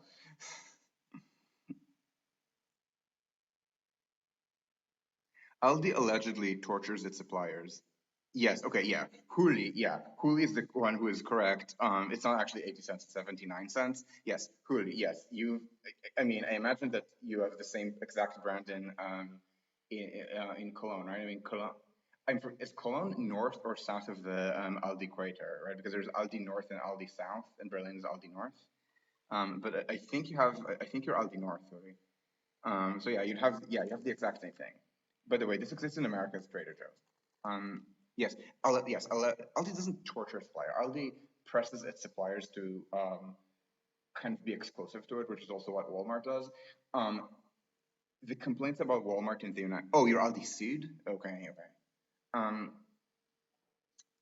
so yes, one of the ways discounters work is they demand discounts from their suppliers by buying in bulk. So the American and the French way, so that's Walmart in America and also Target and Costco, and it's Carrefour and then Casino slash Monoprix in France. The border is between Mülheim and Essen. Okay, I didn't remember where the border was in the Rhine. So anyway, the way it works in America and in France is the stores are enormous. They're hypermarket scale. Literally, the term hypermarket was invented, I believe, in France to discuss these Carrefours that were being invented in the early 60s simultaneously with Walmart. Carrefour literally means, it literally means crossroads in France. It is designed at automobile scale as mass motorization became a thing in the 50s and 60s. So they were built at crossroads outside urban areas. Part of it was to get cheap land for these enormous stores and cheaper supplies. Um, thanks, sorry. And so the idea is you buy in bulk by having an enormous store. So people and Costco in America, which is kind of like Walmart for the middle class, because Walmart itself is very working class. The urban middle class doesn't shop there. So Costco is literally called itself like warehouses that you get like that you get a membership for. They're not even trying to be supermarkets, whereas Target is trying to be more of a supermarket. And so that's the American and French way. The German way, that's Aldi. That's with all the store brands. Aldi figured, so the trick that the Albrecht brothers figured in the 50s is that people don't give a damn about brands for most goods. So instead of having an enormous store in which you will have, in which you, for example, will buy Coke, Pepsi, and whatever third competitor tries to compete with them, and lots and lots and lots of different options for like all of the brands. So all of the brands of pasta sauce, all of the brands of pasta. So you need to buy Barilla and the Checo and I don't remember the other big Italian pasta brands in bulk. And what they figure out at Aldi is people don't care, so they just buy one brand and then they turn it into their store brand. And sometimes they even try to copy an existing well-known brand. There have been copyright lawsuits about this. And if they can't copy a brand at equal quality, then they will buy the real brand. But the point is that Aldi had this idea of buying in bulk, but also offering fewer brand choices so they can do it at less than hypermarket scale. Bear in mind, Carrefour exists as a supermarket at supermarket scale in Paris with brand choice. And yes, the prices are higher than at hypermarkets, but the prices are not that high. So they don't. So this is not very commonly eaten in France. In France, I would eat these little schoolboy petit écolier cookies. I believe were €1.50, but the same amount of cookie in New York, because New York has not been Walmartized, because the small business owners keep chasing Walmart away with pitchforks. That would cost about $3, $4. At a grocery store, what is called a bodega in New York, is or alimentation in Paris. I don't know if it's called. By the way, Huli, is the term Spätkauf a thing all over Germany, or is it just what these things are called in Berlin? So at these, I would be paying in New York $6 for a bag of goddamn chocolate chip cookies. And the point is, even groceries are more expensive in America than in Europe in the cities. Outside the cities, it's different. Oh, it's just Berlin. Um, so in so if you're not doing anything urban, the Europe-US cost difference is much less important. So think about it. If you live in the United States outside the cities, how do you travel? The answer is by car. You have a car. If you're middle class, it's going to be a big SUV. If you're working class, it's going to be a beater. If you're a middle class person by income who culturally identifies as working class and thinks that Trump won the election, then you're going to get an especially big pickup truck. But you're going to travel by car everywhere. How do you travel if you live in Germany outside the cities? The answer is the same, but you're not going to have a car. But you're not going to have an SUV. You're going to have a normal sedan. If you're wealthy, it's going to be a luxury brand, a Mercedes, a BMW, rather than these like high top cars, the SUVs, like the electric one, what was the F-150 that Biden just test drove, threatened to run someone over with. A threat that commonly happens in America, leading to very high death rates from car accidents. But so we don't have a lot of SUVs here, but yeah, we have cars. We have luxury cars. If you live outside the cities, that's how you travel. I mean, yes, you can take the S1 to work at your BMW exec job, at your Siemens exec job in Munich. Oh, it's called kiosk in Cologne. Okay, so in Tel Aviv, this is also in Israel. These are called kiosks, which actually took me a while to understand the word kiosk in America meant something different. Trinkhalle? Yeah, but you don't. But yes, you can buy booze there, but you can't buy. But you can't drink there. It's not a bar. But yeah, people mostly buy booze there, and this is why they all close after 11 p.m. here, because it's only illegal to sell alcohol after 11 p.m. But that's all of their margin. I'm the only weirdo who goes in there and buys water and cookies. At any rate, so the point is, ex-urban living is not terribly Wasserhäuschen beach. Okay. So the point is, living outside the city is okay. So travel, yes, it matters that America has higher road construction costs than Europe. But the bulk of the cost of automobiles as a system, the bulk of the cost is private. And I don't mean it in the annoying sense of trying to compare farebox operating ratios. Who cares? I mean it in the sense that most of the cost of cars as a system is buying the car, maintaining the car, fueling the car, and yes, a sedan like a Volkswagen here is going to be cheaper to some extent than an equivalent in the United States. Although again, if you're going to the luxury level, I mean, Americans get bigger cars. And of course, Americans pay less for gas. So yes, maybe the costs in America are a little bit larger, but they're not. It's not massive. Um, probably, my guess is that because it's a tradable good at this point, that even with tariffs, it's possible that it's comparable to PPP, maybe even a little cheaper in America relative to PPP, which again, the average is 1.4 to 1.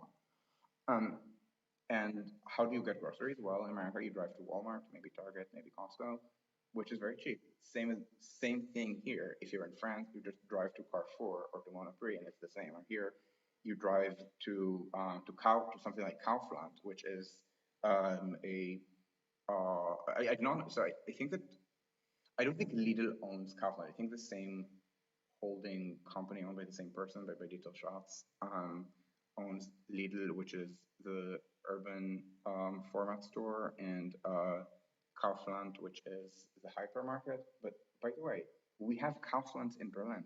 Okay, I don't shop at Kaufland that much anymore, but when I lived here the first 2 months, I lived rather close to Gesundbrunnen, where there's a Kaufland.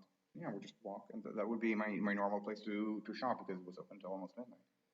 Um, and there, yeah, they offer more choices. Maybe maybe these are smaller hypermarkets in American ones. I mean, I don't care if I have a choice between 3 brands of pasta versus 6.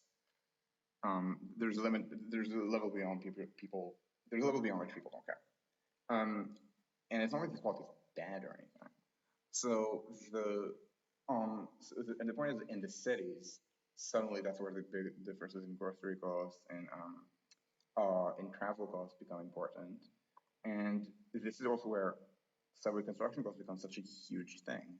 Subway construction costs, remember, here it's 200 to 250 million euros a kilometer. For the Americans, start from, at this point, 600 and go up from there. And that's even excluding New York. So again, it's a difference of like 3 to 1, maybe even 4 to 1. And the housing is going to be somewhat more expensive to build, and also much more expensive to rent, because America has a lot of localism. And what does localism mean? It means that the people who in Germany we call bürgerlich, or in France we just call them Parisians, who hate the rest of the country. And when you say hate the rest of the country, here's what I mean. I mean, it's not like I mean, there are people who call.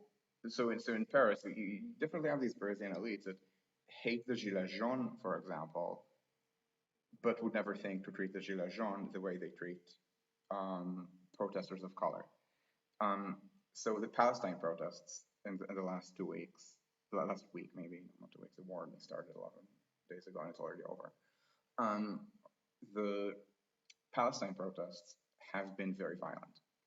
And I don't want to say very violent in terms of being a riot, they're not, but in London, for example, they drove around to a Jewish residential neighborhood and said things like, kill the Jews, rape their daughters.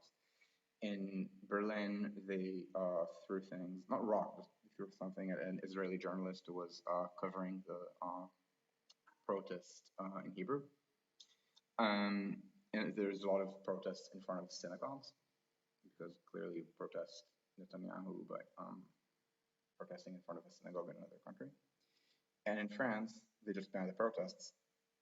Okay, it's something I can say, but I mean, where was the same Minister of the Interior when there were way more violent white protests demanding an end to all Corona lockdowns, interwave and throughout the second wave, and then in the second lockdown. And so the point is that the elite in France, it's not like the elite likes riots. They don't. There are things that they will not do to white rioters, but they hate the rioters. And then they think that if you build more housing, then, oh my God, rioters might live here. Oh my God, some of them might even be black or Muslim. And again, remember, it's Europe. I mean, tolerance levels of non-white rioting here are very low. It's just that in France, they're basically okay with white rioting. And so so if you let these people in, say, the western neighborhoods of Paris, let's say people who live in the 16th or the 8th, make this, or in the 7th, make decisions about housing, they're against it. They even think that they even hate the mayor for even building the amount of affordable housing that she is making them build in their neighborhoods. But in France, they can overrule the NIMBYs. So as a region-wide um, initiative with some state input, they're building a lot of housing, and that does make things better. Um, Germany is more localist and more NIMBY. This is not a clean US versus Europe. It's certainly not a clean North America versus Europe difference. Canada has not a lot of localism. So in Ontario, they used to have a provincial board that would overrule local municipalities, and this everyone hated it because the local control. That is how housing got built in Toronto. Vancouver doesn't have that, but Vancouver has a lot of province level planning, and in Vancouver also the city council of the city itself is being elected at large, so there's much weaker neighborhood representation, which still means that rich neighborhoods can resist housing. So there's almost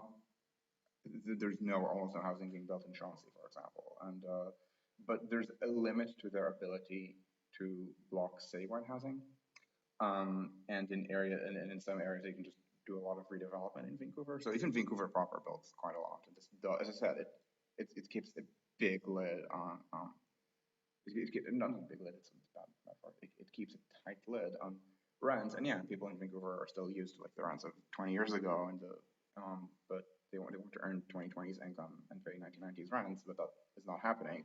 But they are earning 2020's income and paying 2020's rents, whereas New Yorkers are very wealthy, so maybe they're earning 2030's incomes, but they're not paying 2020's rent or 2030's rent. They're paying, I don't know, 2060's rents or something. So it's like a big living cost difference in the cities. There's even this kind of stereotype in America that the cities are really hard to live in. They don't have very high living standards. The building stock in New York is pretty trash. Because in America, people expect to have washing machines, dryers, air conditioners at home. In New York, people generally have zero habits. You can get a window unit for air conditioning. This does a thing. It does exist. It's a thing. But because the Americans don't have hinged windows, so windows here are hinged. They open like this. And American windows are slide, so they open up and down, or maybe sometimes sideways. But that's much harder to insulate. So you can like partially open a window, stick an air conditioner in there, and then partially and then close it as much as you can. But it's going to have bad bad insulation, which means you're going to hear a lot of street noise. So urban living in America also means having to deal with worse insulation from noise. And over here, I have never heard that. I have never heard the idea that it's somehow that somehow cities are lower living standards. People absolutely complain that the cities are expensive. People absolutely complain that the cities are hectic. There is white flight here. People here, and it's especially a German thing.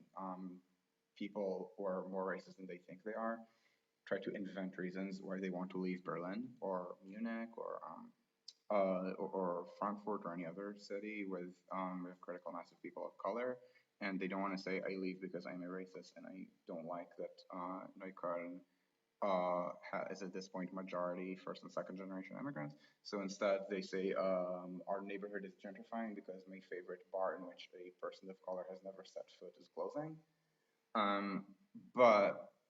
So again, there's absolutely white flight. There's a lot of racial white flight, just as there was in the United States in the 50s and 60s. Yes, the American cities in the 50s and 60s were still very hectic and very noisy, but people weren't leaving because they were noisy. People were leaving because the government was only guaranteeing mortgages in exclusively white suburban areas in the cities. They were considered blight prone. That is, they had black people, or maybe they had a weird ethnic mix among whites. And if the government makes it illegal to invest in a city neighborhood, the city neighborhood is going to decline.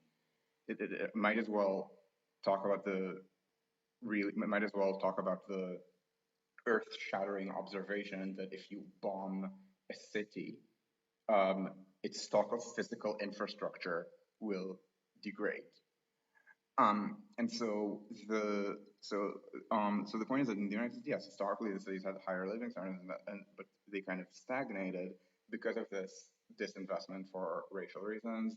And then the only people who cared were localists who liked the city as it was in the 50s and 60s and fought successfully to preserve it that way. So you can't build better buildings at this point. Everything has to built at 1950s, 60s quality or something imitating that quality at higher expense because of architectural preservation. That is the thing, but it's specifically American governance norms that lead to things that, again, anything that anything that they touch, anything that gets touched by localism, suddenly, or anything that gets touched by high levels of government coordination, like subway construction, suddenly it looks like a euro is worth, $2, $3, even $4. And here's the thing, that's nonsense, okay? It's absolute nonsense that the correct PPP ratio is €1 equals $2, $3. Um, yeah, people. Yeah, it's the same thing with schools here. I imagine I imagine that a lot of it is that here, the the children especially are way more diverse than older people. So I know that in France they keep tracking this kind of their moral panic about population replacement, about how people of color are something like 56% of children in Saint-Saint-Denis. Um, um, but yeah, again, so a lot of it is just prejudice. But in the United States, there's also real issues of poor quality that here, even with the prejudice, I have never heard. Like I've never heard people saying, "Oh, I don't want to live I haven't even heard it. Like I haven't even heard of the level of I don't want to live inside the ring. It's so hectic. It's so much more peaceful to live in Marzahn. I've never heard that.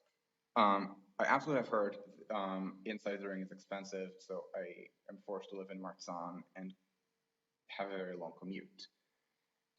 But in America, remember, in America, there's also problems with living standards in the cities because high living standards, and not like extravagant ones, high ones, are more expensive. And again, it is absolute nonsense to say that in general, the PPP ratio is even 2 to 1 alone, 3 or 4 to 1 that you get from subway construction costs, not from other things. The Americans, remember, they have high living standards. Okay, I mean, remember, the Americans, their houses and apartments have dryers and have air conditioners. Um, my income, I believe, so I don't know the German income distributions. I'm gonna just make a guess that I'm gonna just make a guess that I'm in Germany probably 95th percentile in income. I don't have an air conditioner and I don't have a dryer. And some of the apartments that I saw within my budget had dryers. I don't think any had air conditioning. It's just not a thing in Germany. In Paris, it is not a thing either. In southern France, there is more air conditioning because people understand that it's hot. Um, but it's very uncommon to have these. So, and you look at the incomes. The Americans, again, they earn a lot of money, and it's not like all of the money goes to landlords and to subway construction that is several times as expensive as here. Remember, subway is a very small proportion of spending. The whole point of rapid transit, the whole point of urban rail, is um, is you let other people run the trains and you don't need to think very much about it. And you spend, if you're in Berlin, 86 euros a month on this. And remember, BVG makes money. I mean, not a lot of profit, but I think it breaks even. So the U-Bahn breaks even. The subsidies go to the suburbs. In Paris, I'm guessing it's the same. It's not broken up this way. It's much more. It's even more combined the budgeting. But I know how much. But I know how busy the Paris Metro is, and I know what their operating costs are. If the U-Bahn breaks even, the Paris Metro is profitable. So subsidies go to buses. Subsidies go to the suburbs. So we spent in Paris. But when I left, I think it was 70. I want to say it was 75.30, maybe 76.30 per month. And here it's again 86.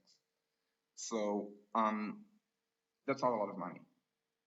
Um, and so again, it's one thing, and so the Americans don't spend like all of their money on landlords and on expensive infrastructure and on things at the schools that are not teacher salaries. But remember, teacher salaries in the United States are much lower than in Germany. In the big rich cities, they're comparable. In New York City, teacher salaries are basically the same as German ones, except New York City spends about twice as much for a student as Germany, and the student teacher ratio is the same. So the difference is stuff like healthcare benefits, so healthcare inefficiencies, uh, sometimes other benefits are just weird, paying in script instead of cash, teacher assistants, lots and lots of paying to administrators, payments to facilities. So things that just don't go through the teacher's pockets is my point. Um, so it's not like all of their money gets paid. You look at their living standards; they're very clearly high. Look at their productivity; it's really clearly high. So the thing is, the exportable things America does well. Maybe not car manufacturing, but for example, they have a very good tech industry. Um, and it's kind of an interesting thing also because it's supposed to be viewed as so there's this expression called Pomal's cost disease, which is that in a richer place, everything will just become more expensive. Um, so the idea is that so the original Pomal, so the idea of Pomal is that when you so the wages of musicians have risen more or less in lockstep with economic growth. Well, in the 19th century, you needed a certain size of an orchestra to play an aria or to play a sonnet or to play or to play an opera, and um, and today in the early 21st century, you need the exact same number of people to play the same to play the same thing at the opera. So that drags costs up if there's no improvement in productivity, which there isn't because you need the same number of musicians to play live. And yes, you can record, but first of all, phonographs are an old invention, and second, people still want to watch live. And so and it's the same wherever you don't have increases in productivity. So the idea is that it's kind of an artifact of wealth, but not necessarily. It can go the other way actually. So in the theory of economic development, when a region becomes richer and converges, so I'm gonna see if I can find.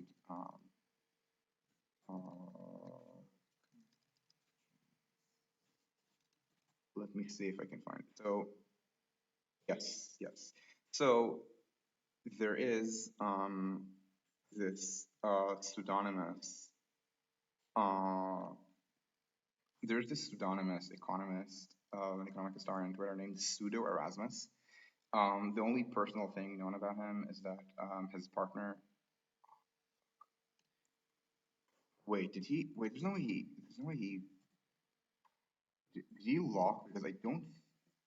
Oh shit! I guess he locked. Yeah, I doubt that he would have. Wait, why did I even do that? That he would have blocked me. He didn't. Again, he didn't block me. I guess he locked. Um. Anyway, he is, I believe, Russian British. And anyway, his partner is the liberal feminist economist Alex Evans. And anyway, I don't know if this is the example, but the example that he gives is that Germany converged. So this is about the U.S. as well, not just Germany, but the idea is that Germany converged with Britain in manufacturing rather early. So so it's not so for example they don't give this every year for every sector, which is annoying. But the point is that so this is German productivity as a UK proportion, as a portion of the UK level. And I have no idea why government is the same, by the way. But manufacturing, you see that here it's a little bit higher. in 35. My understanding is that it was about 100 in the 1910s as well. But mining was less efficient, and agriculture here was much less efficient. Britain was already majority urban in the 1851 census, and I believe in Germany it took until 1920s, roughly, same as in the United States. The agricultural sector was just much less productive, and this remained the case well to the post-war. It's just that by this point, nobody cares about agriculture, nobody lives on farms anymore. Um, and finance was also in construction. So the local intangibles. Britain, by the early 20th century, was no longer the workshop of the world. It was the bank of the world. It had manufacturing, but the United States didn't converge. Germany had converged. But London, but look at finance productivity in Germany versus Britain. And this is in the 30s. Now, I don't know where it is now. As I said, I'm annoyed that they don't have this for every year. But you can kind of see that, I mean, whole economy, they say it's about 76, which probably makes sense. Like, the 30s would be a little bit weird because the Great Depression hit Germany a lot worse than it did Britain. Britain actually did stimulus earlier than Germany.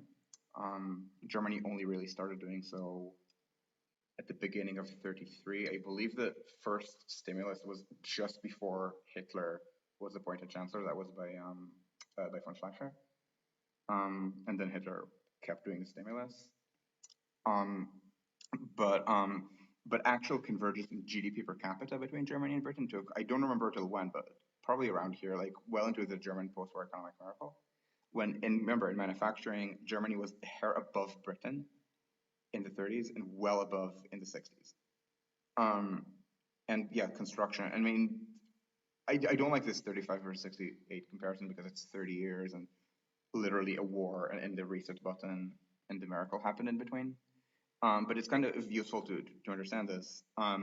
As a country develops, manufacturing is the first thing that converges.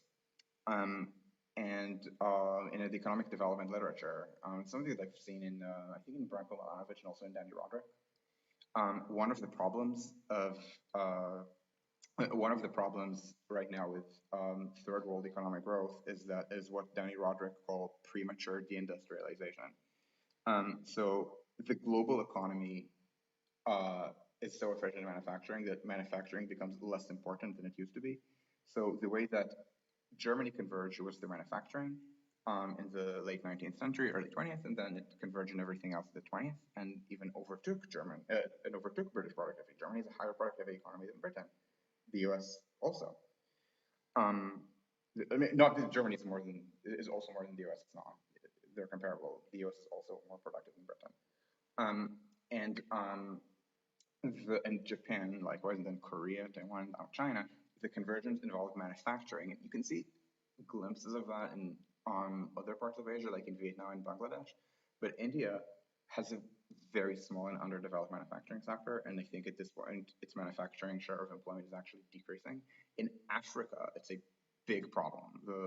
Basically, everywhere in Africa, manufacturing is decreasing from already not very high levels, and this is where you see the most convergence, and this is making it hard for very poor countries to post-war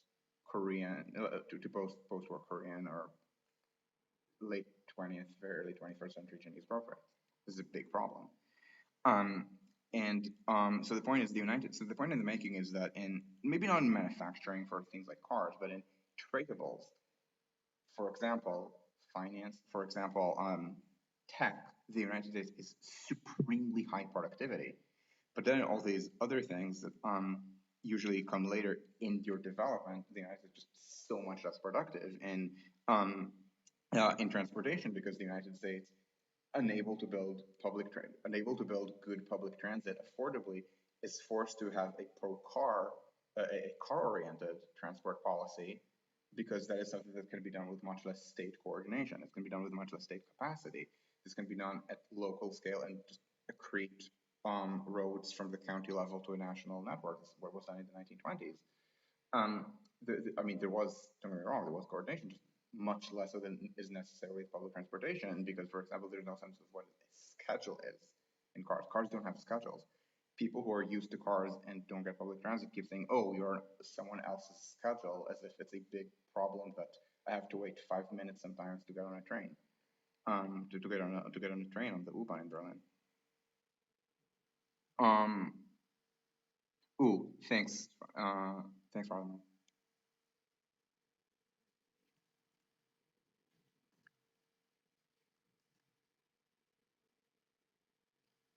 I still think it's a little bit weird that you use archive.org for tweets, but for deletable tweets. But the point I'm making is that because the because the United States doesn't do these local things that require a lot of state coordination very well. Remember, retail in the United States is not inefficient.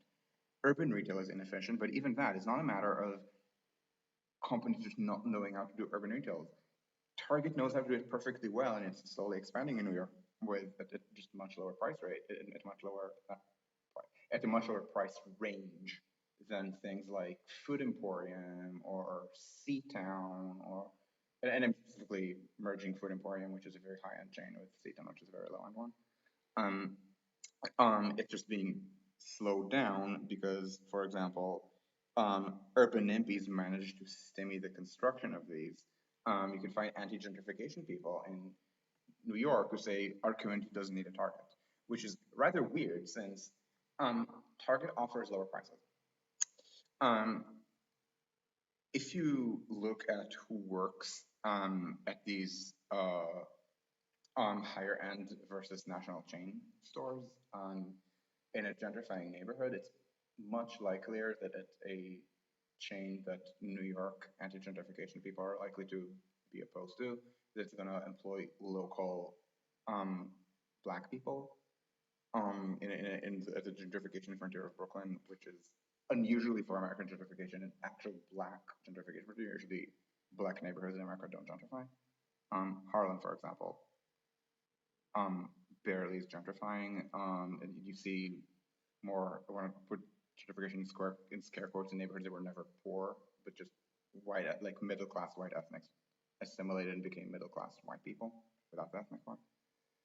Things like Astoria or Greenpoint, or the Upper West Side, and anyway, so because neighborhood people, neighborhood activists, and again, it's not even white racists who are uncomfortable with black people. All of these activists are themselves black. It's just that anti-gentrification in the United States involves kind of like treating small business as a vanguard class.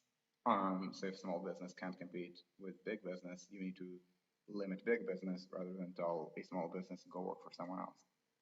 Um, and this is a big problem with urban retail. Again, remember, Walmart. I mean, and, like there are very specific things about Walmart that maybe don't fit the German market. For example, the greeter system fell flat here because Americans expect a certain kind of a certain kind of obsequiousness from servants, hence the greeter system in Walmart. But it is not what people in Germany or in France expect. So it was hard for Walmart to get in, and also Walmart likes breaking into a market by doing a lot of loss leading, which is illegal in Germany as an anti-monopoly provision. Um, but conversely, Aldi manages to. But I mean, Aldi competes with them in America, and they compete very hard with each other because, again, it's different concepts, but they do very cheap groceries and very cheap retail in general. Again, it's not like America is inefficient. It is not. Anything that involves government coordination becomes inefficient. So healthcare, because even in America, some like half the costs are publicly paid through things like Medicare for old people, or Medicaid for poor people. That's really inefficient. Or education, or transportation, because we're talking mostly about the construction, so public sector or heavily regulated private sector construction.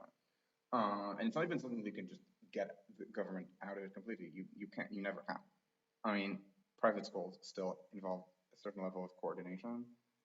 When Elon Musk builds these tiny little toy tunnels, um, it involves a certain level of state coordination to the point that really what's happening is that he promises to build a hyperloop tunnel in a city that wants to sell itself to the public as a hip tech place, and the tunnel doesn't get built. Very little money is spent, but I mean it's a marketing thing. It's just money. It's just waste on marketing. Um, so it's not like you can just randomly dig tunnels by yourself without any kind of coordination. That's nonsense.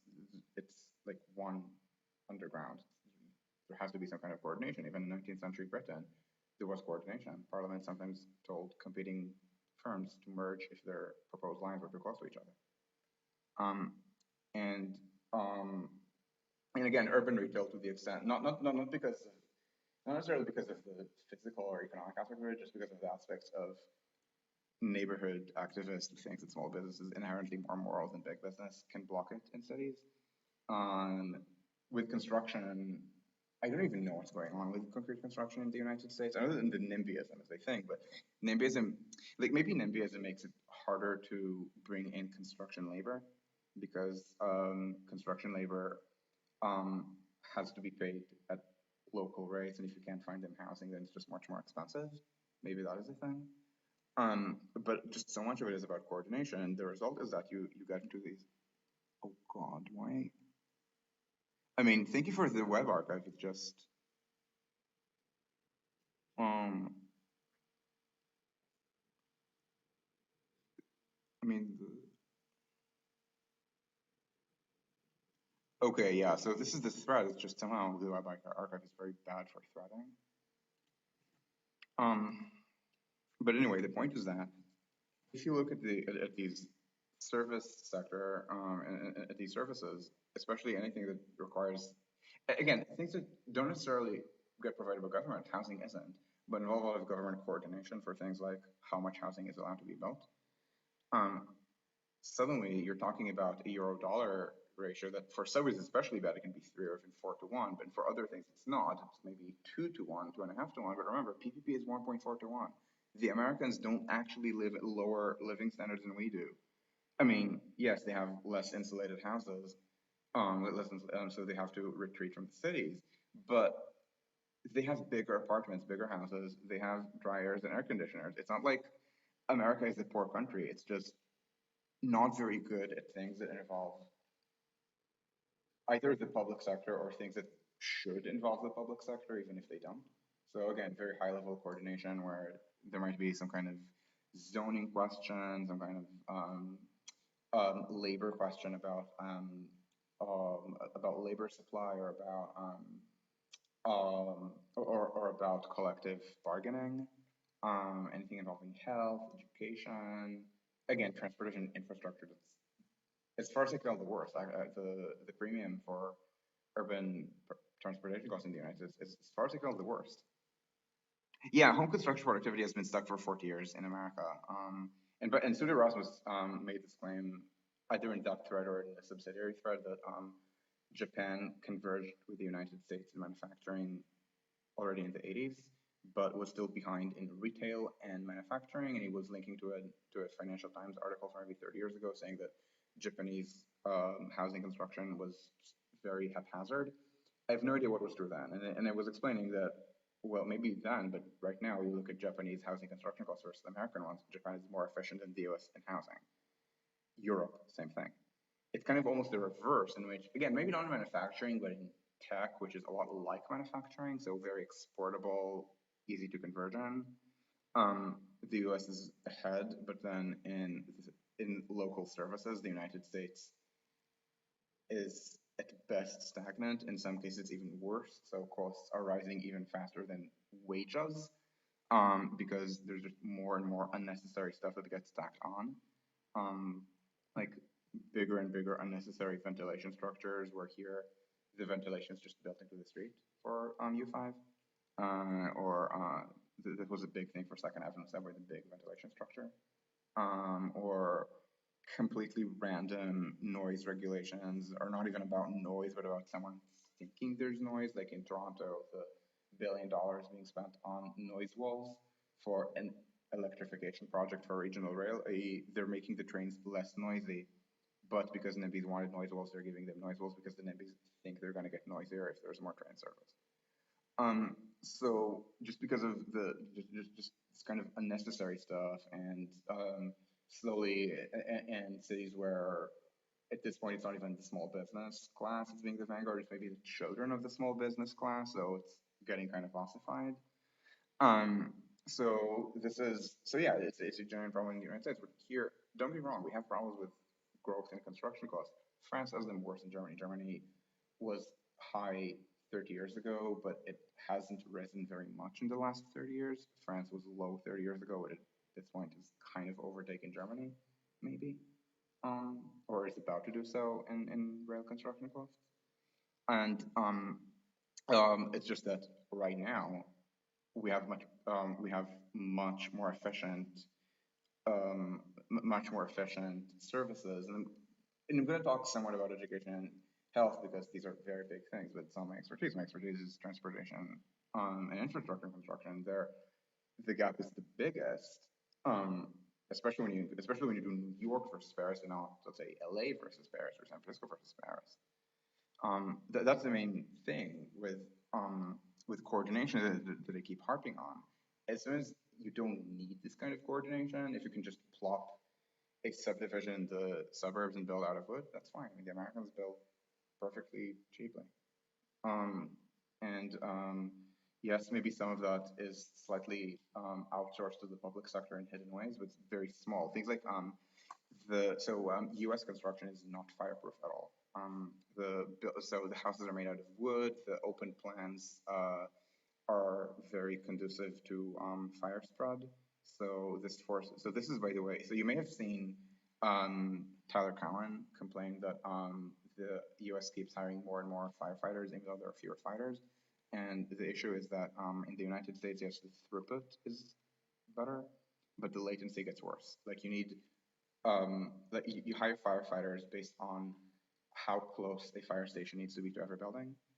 So when you have more sprawl and construction is flimsy in fires, you just need more fire stations as a matter of latency. Whereas here, the buildings are more fireproof, so you can so you can build somewhat fewer fire stations because you can have a slightly worse response time here.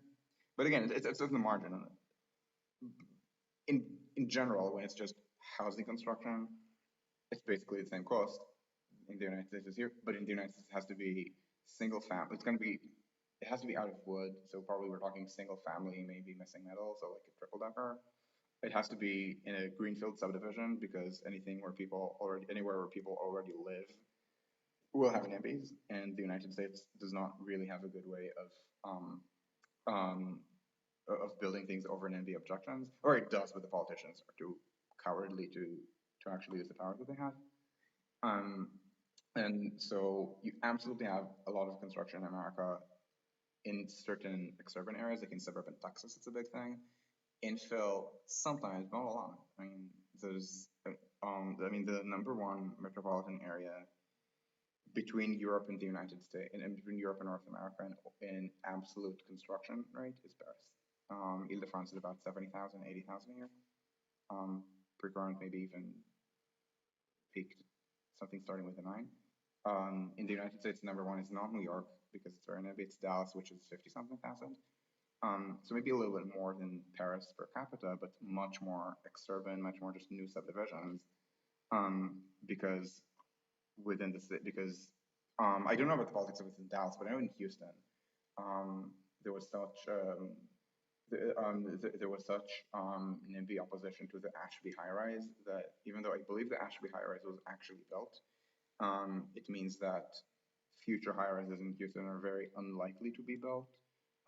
So yes, you can build townhouses, but that has a limit. Missing metal has a very tight limit.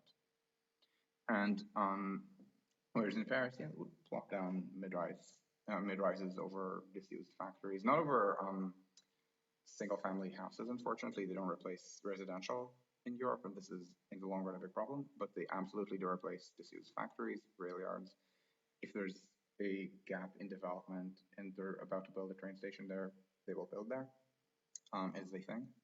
So this is something that Europe is just much better at in the United States. All of these things that involve government coordination, which often means getting the government not to tell you what to do. It's not like you're obligated to build mid-rise buildings. You're supposed to single family. It's just that you're allowed to.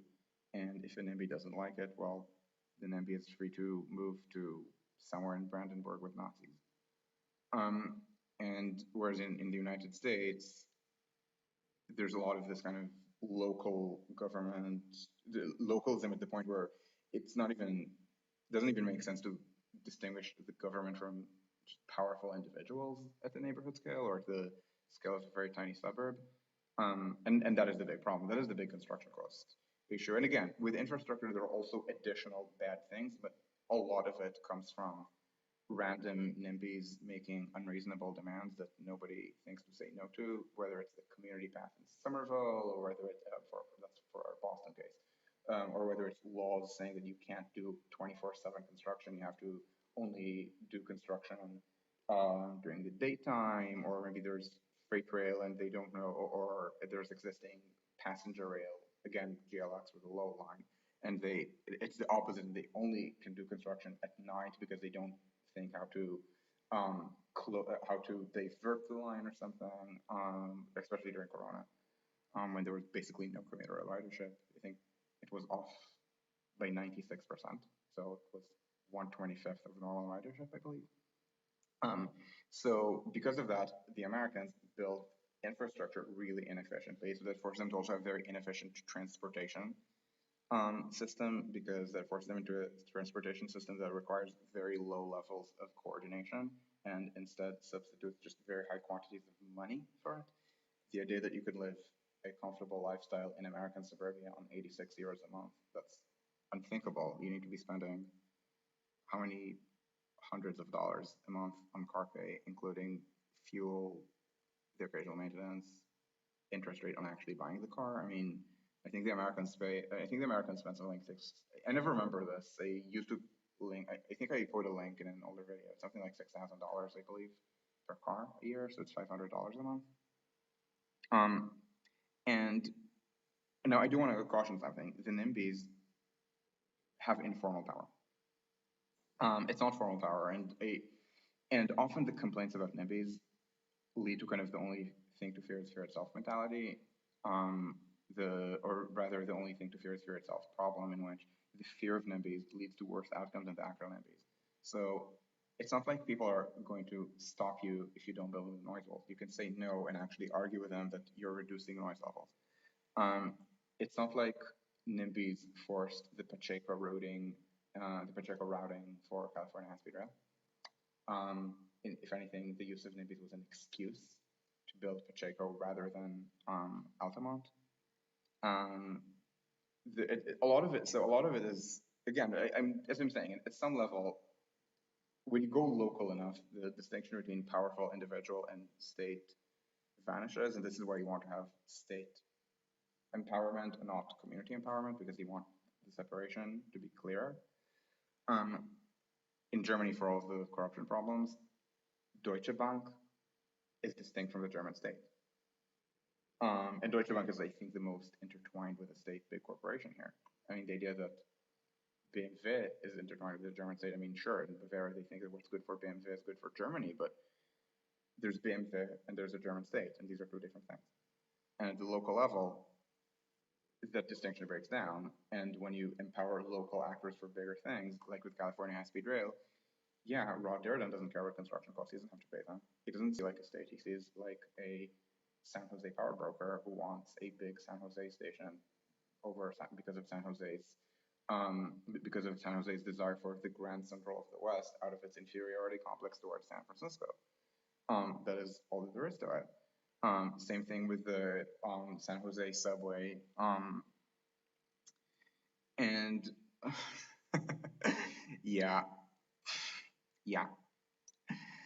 But with the San Jose, so that's so a lot of it is something that's local people are being given too much power, and then they say NIMBYs as kind of an excuse for things that they don't want to do because maybe they're not very good at what they do. Again, I say NIMBYs, but a lot of it is, it's not, for example, NIMBYism as in small business doesn't like big business blocks it from happening, which is a thing. It's also small business demands more parking. It demands that the state think that the state government or the city government think in terms of how to make sure there's sufficient parking as opposed to actual citywide needs. Um, and the thing is, a lot of the people say, well, I wish we could be like China and steamroll everyone. Half of them, I mean, not half of them, more than half of them, most of them are people who are, again, as narrow-minded as NIMBYs. It's not that they are narrow-minded about NIMBY. They're also NIMBY. They think in terms of like very sectoral desires and will never propose, for example, demolishing 100 houses in an expensive suburb where they know people. They just don't ideas NIMBYs. A lot of it is ideal. Yeah, no, VW is partly owned by Niedersachsen, but and yes, it does matter that the German government did not give VW the fine that it needed to give it to. The US needed to do that. It just as in reverse.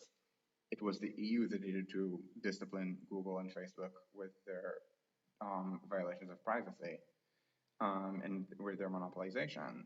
But that's not the same. I mean, even then, Google is not the American federal government. Even if the American federal government is too forgiving to Google, and likewise, VW is not Germany. Even if Germany is too forgiving to VW, it's different. I mean, yes, you start seeing it a little bit with CSU Quangos, where they outsource some of the business of government to executives at firms that CSU Pauls think are inherently moral. You remember this better than I do, whether it was BMW or something else. But even that is kind of denigrated, and people outside Bavaria who are not quasi AfD voters don't think much of CSU, and so it's something that's viewed as kind of askance. And likewise, I guess and likewise with what Armin Laschet did, and I don't think even Armin Laschet's Congo was especially corporate. I mean, it was just people who were politically loyal to him, and thanks to that behavior, CDU might well lose the election, and there's going to be an all-left government, first time ever, if you don't count Schroeder as left, which you shouldn't. So whereas in the United States, this behavior does not lead to anything like that. Nobody in California says California high-speed rail nobody in California says California high-speed rail is so obviously a corruption of how the government works, let's vote for Republicans. That's unthinkable. Or let's even vote for a completely different slate of Democrats who are uninvolved. No, they don't do that. Or someone like Andrew Cuomo corrupts the government so much. Andrew Cuomo is popular, and now I will tell New Yorkers that Andrew Cuomo's popularity is because he's a Democratic governor, and if he is beheaded politically speaking and replaced by for example, the Lieutenant Governor Kathy Hochul or the Attorney General, where I think Black New Yorkers are trying to angle for Tish James. Either of them, I mean, whichever of them might succeed Cuomo, will suddenly also become very popular by virtue of being a conventionally liberal Democratic governor of New York. It's just that there's a lot of it, as I said, the only thing to fear is fear itself in this mentality. So it's just, you have very cowardly and incompetent politicians, and it relates because an incompetent politician has to be a coward, because an incompetent politician who's brave makes bad decisions, and the more decisions an incompetent politician makes, the more things will get screwed up. Andrew Cuomo, which is why incompetent politicians do nothing.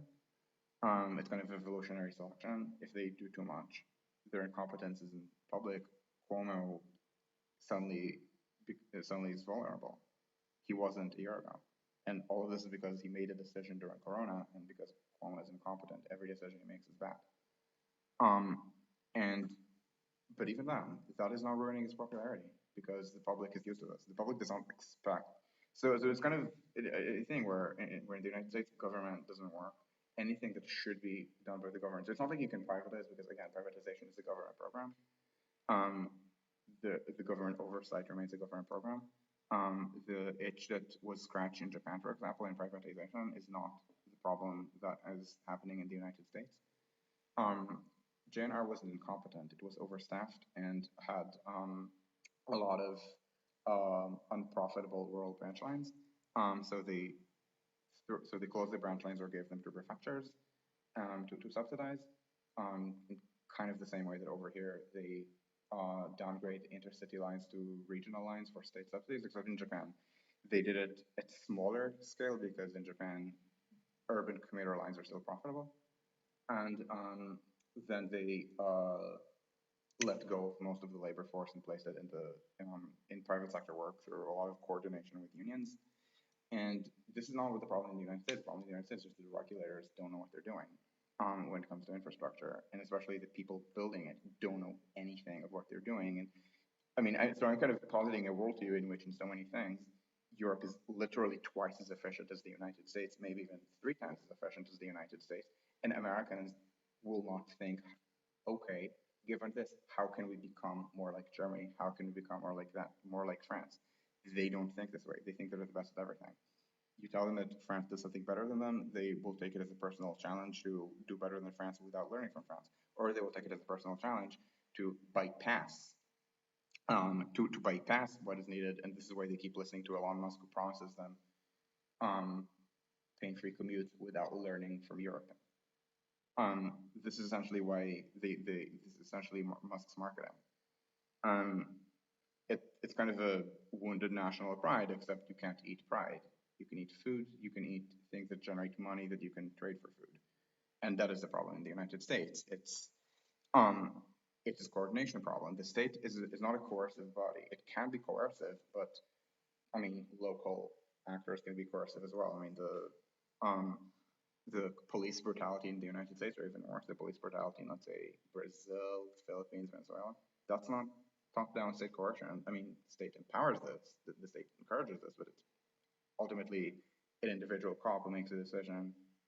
Okay, I don't like this person. In Brazil, it's presumably also going to be very racist. I don't like this black person, and then makes a decision to shoot.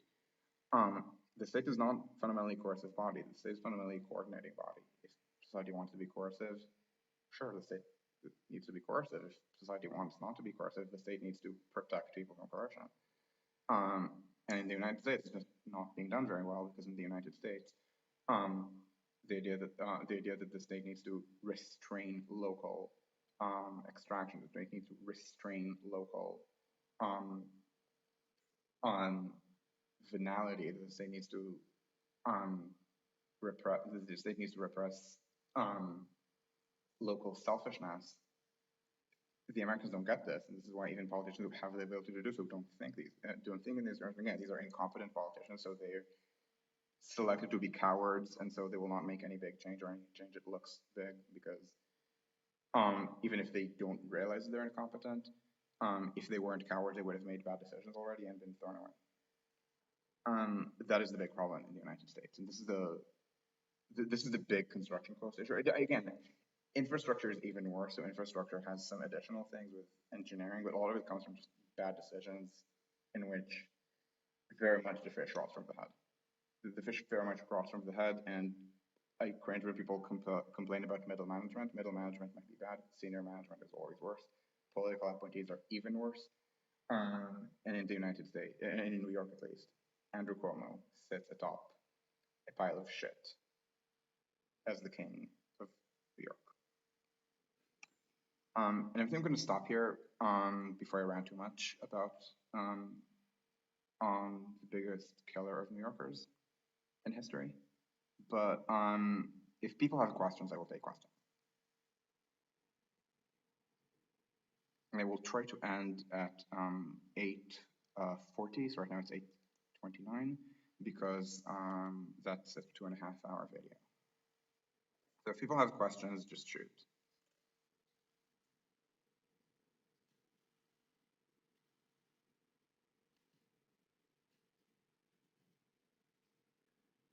And just as a reminder, if this is the first time you're watching a video, there is a little bit of lag between when a question is typed and when I see it. So when you're watching this as a video, you're seeing what I see from the screen share, but the people watching chat in real time see me talk um, a few seconds after I talk, so I always give a little bit of time for people to see this, for people to type. Um, so it's a common thing that I ask questions and then there's, 30, 45, 60 seconds of what looks like awkward silence if you're on video, or if you're me.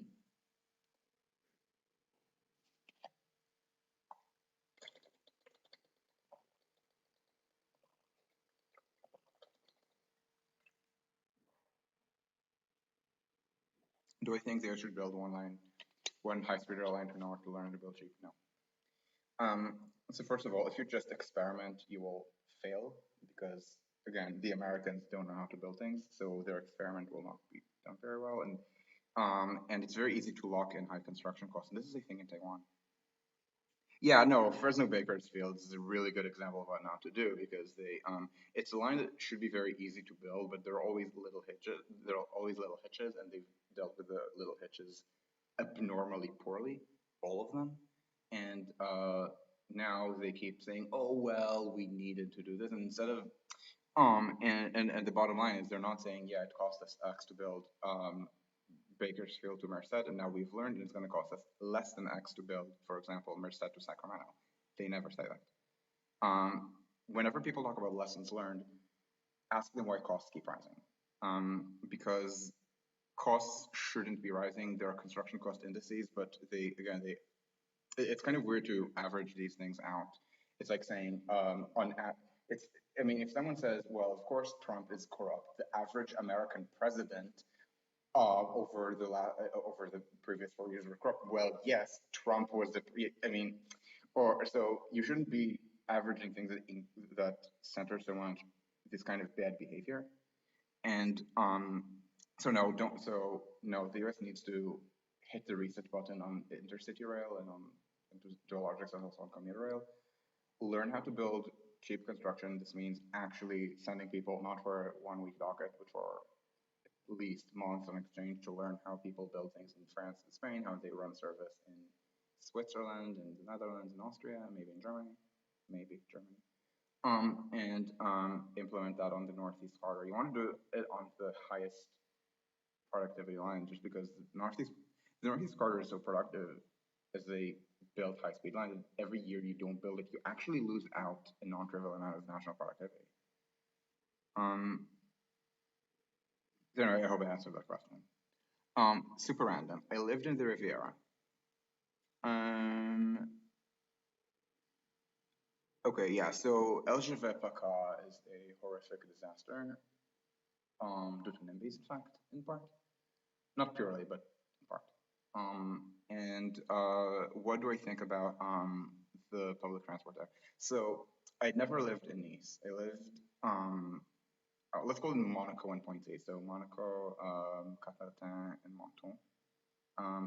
So before I moved to Paris, I just lived I just rented a studio in Menton on an Airbnb, which was surprisingly expensive for how crummy Menton is.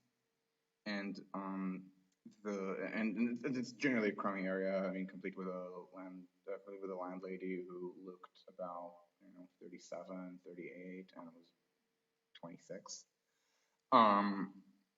And anyway, so my exposure to Riviera public transportation is much more so the Moyen Corniche buses, which suck majorly, and the TER between Menton and Nice. Not even the western half of that line between Nice and Antibes and Cannes. So I can tell you about how it was supposed to have a half-hourly takt, but the takt was degrading, and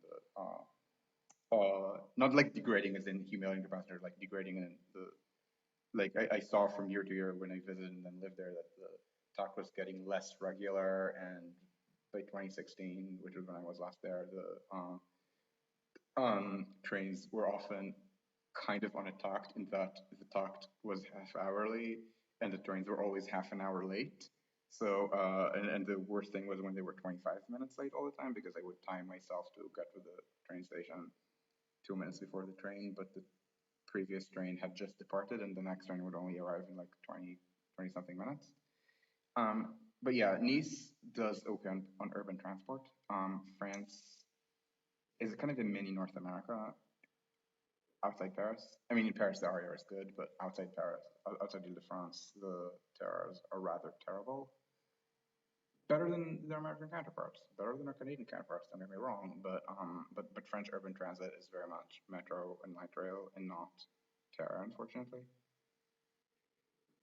Unrelated to the video topic, what does it make sense to connect Georgetown to the rest of DC? Oh God, I don't know. I know that there's this really popular. Let me see if I can find my DC crayon.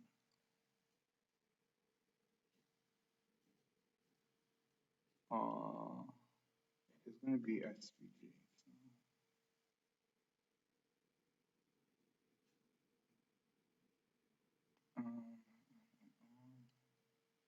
I believe that is the first map they ever made on Xscape. So that would have been.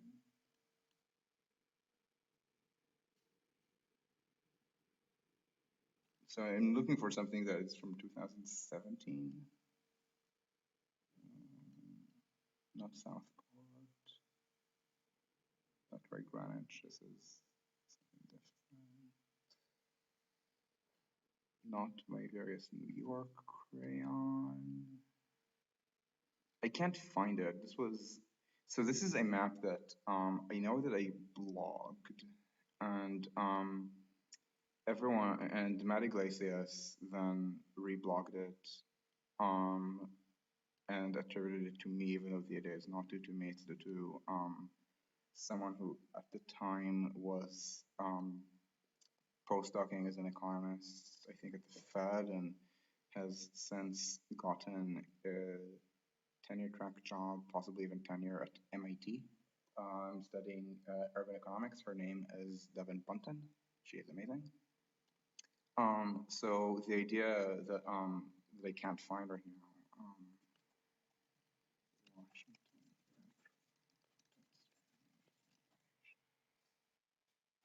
This one, I believe. Yeah, and this is okay. So the actual network as it is, for people who don't know, this is the yellow line.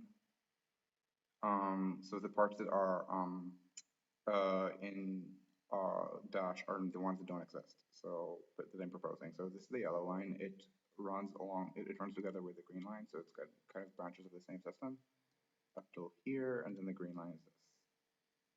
The red line is this, and I'm drawing it in yellow because I'm proposing that the yellow line take over this branch. This does not exist. This is a streetcar. This part of the red line, and then there's the orange and the blue line. The blue line runs here, sharing track with the yellow line with a lot of interlining and reverse branching that kind of wrecks system capacity. Then it and the orange line, also the silver line, which branches way farther west, run like this. And I think orange goes here and blue goes here, but maybe it's the other way around and I don't remember. There are plans in DC for something called the separated blue line. So they understand, especially with the silver line, that the system is such a mess that they propose to de-interline a little bit by having the blue line remain as a reverse branch, which is really bad, but build a second deep tunnel with new tracks across line which is the station for the blue line, and go, instead of like this, go almost like this, but with a detour through Georgetown. Georgetown is not connected to the DC Metro because at the time that the system was built, people think it was about racial snobbishness. It's very wealthier. It's not. It wasn't. It's about. It was thought of as about downtown-bound commuters. There weren't enough downtown-bound commuters in Georgetown. The main reason to build this is not about downtown-bound commuters from Georgetown. It's about the fact that the uni and the neighborhood itself became rather big destinations that nobody thought about in the 60s. So the idea is to go floop, floop, floop, and then go east along whatever line. I think that it's actually gonna take over this thing that again is currently a streetcar and proposing. So the dashed things for the yellow line are two options to connect to take over this red line branch, and this is also a new thing for the red line that I'm proposing. White means new station. Gray means existing station. The separated blue line plan is really bad. I don't know what should be instead of it is a problem. It's like really hard to serve Georgetown. There's weird ass ideas like a gondola that connects Georgetown with Roslyn, so it goes in the wrong direction if you're trying to go downtown. Maybe a streetcar. I don't know. The problem is the streetcar and the DC streetcar is just terrible because the DC streetcar is entirely in mixed traffic, so it's very slow. And therefore it's not being expanded west as there were plans to do so because it's very slow. Not many people ride it. So the answer is I don't know. It's one of these things where you might need to bite the bullet and just have an unserved important neighborhood. It's the same thing in Boston with the seaport, which was redeveloped very recently. So after they built the red line bypassing it, and yeah, you can just build more walkable streets. It's maybe the biggest thing. The street over this little river um, is not very walkable. I mean, I've walked a lot. My sibling used to go to uni here, so I would arrive Union Station, take the train up until maybe here, and then walk like this. And this was not a pleasant walk. So just making the walk more pleasant might be the best. I'm not sure. Thoughts about regional and high-speed trains in South Africa? Oh God, South African urbanism is so awful. And the answer is that I don't know. I genuinely don't know. I just know that there are so many problems, and my understanding is, especially for high-speed rail, I mean, Cape Town to Johannesburg is a little bit too long for normal high-speed rail. I mean, there are lots of cities in between them, maybe, but my understanding is that there aren't. It's on India. It's not very, like, most of Africa is not densely populated. Egypt is, Nigeria is. I don't think anything else is. Maybe the Maghreb, north of that, that's not. Dakar TR. I don't even know about the Dakar TR. I mean, I don't know what they're doing there. So the answer is that I don't. I'm sorry. I'm 2 minutes late, as I said. I was hoping to end 8:40. So, is there like a final question or two? And if there is, I will answer. But if not, then I will stop.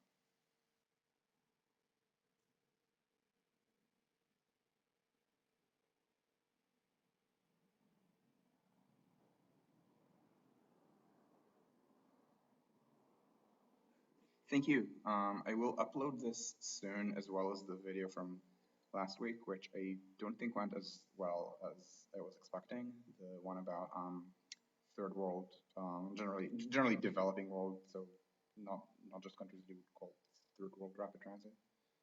Oh, one question: why do American cities not learn from their successful lines for things like the Houston Red Line? Because usually these are done in.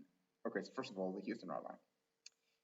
It was short. A lot of it is kind of government by pilot, where they are not sure something will succeed, so they care more about costs than otherwise. There was also a thing in France. The edge of SDS was incredibly cheap because they didn't know it was expensive, so it was harder to extract surplus from it. And then it was wildly successful, so everyone started extracting surplus. And a line that in today's money cost, if I remember correctly, something like $10 million a kilometer, it never costs this little anymore. At this point, it's like 20, 25, and go above that. Oh, what German city do I want to find more about transit? I don't know. Hamburg and Munich probably. But Hamburg and Munich are very Berlin-like, in that there's a very strong core periphery dynamic there, even more so than, for example, Frankfurt. Like I would say that my understanding of Germany, Berlin, Hamburg, and Munich are the cities that are most, let's call them normal from what I'm used to from the English-speaking world, or from Singapore, in this case, English-speaking, Israel. I mean, not Israel's actually very German somehow, or France, where it's like one contiguous blob with a center.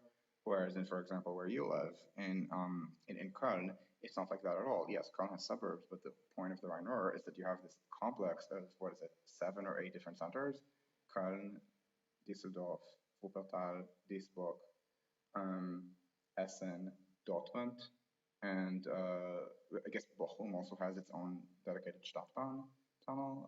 And let's also throw in Bonn. I mean, still national capital, kind of. So it's 8 different centers. That's not the thing in Berlin. I mean, Spandau kind of, sort of, but not really. And I think it's also the same in Munich or in Hamburg. So it's like Paris or London, New York.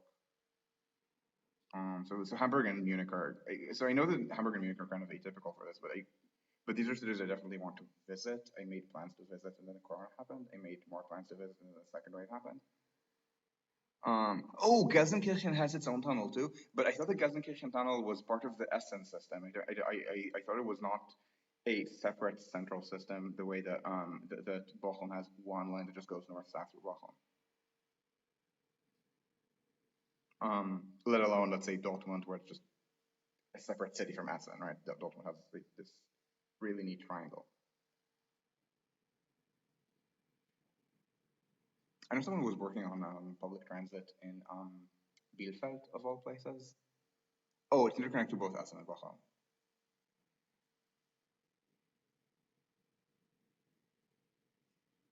They use this speed radar. What do you mean they use this speed radar? Like like they argued that the drivers were going too fast or something? Huh. Interesting. Um, Also, wait, there are German cities that have streetcars today that are not part of Stadtbahn networks. For example, Leipzig. Oh, oh my God, really? Really? 10? That's horrible. I'm sorry. Yeah, and my understanding is that Frankfurt just has worse public transportation than Berlin, Munich, and Hamburg. No wonder. Um, yeah. So anyway, when you're asking about what cities I want to learn more about, it's Hamburg and Munich, just out of the comparisons with Berlin. Although, also, I would say the Rhine were, I know, Dortmund in theory seems interesting, but probably I would be more interested in Köln, just because the Köln Stadtbahn is so complex that I want to learn better about how it works. Because in Dortmund, I mean, it's just a triangle, or in essence, two lines, and in Köln, I think it's three trunk lines. It's like what is it? It's two tunnels, but then there's also the bridge, maybe multiple bridges over the Rhine. It's just a much more complex system. Just understanding how they timetable a very complex urban Stadtbahn network. Urban Stadtbahns. I mean, Stadtbahn literally means a Stadtbahn network. That's really interesting, I think. And that's something that really doesn't exist here. If that answers your question. Okay, is there any other question before I cut this? Oh, three bridges over the Rhine. Yeah, I was only in like the very central part of the city, plus Deutz, when I visited. Um, uh, are there any proposals in Köln to disentangle the Stadtbahn so that it's going to be maybe a little bit more independent lines like in Dortmund, or are they happy with the everything goes to everything New York style system?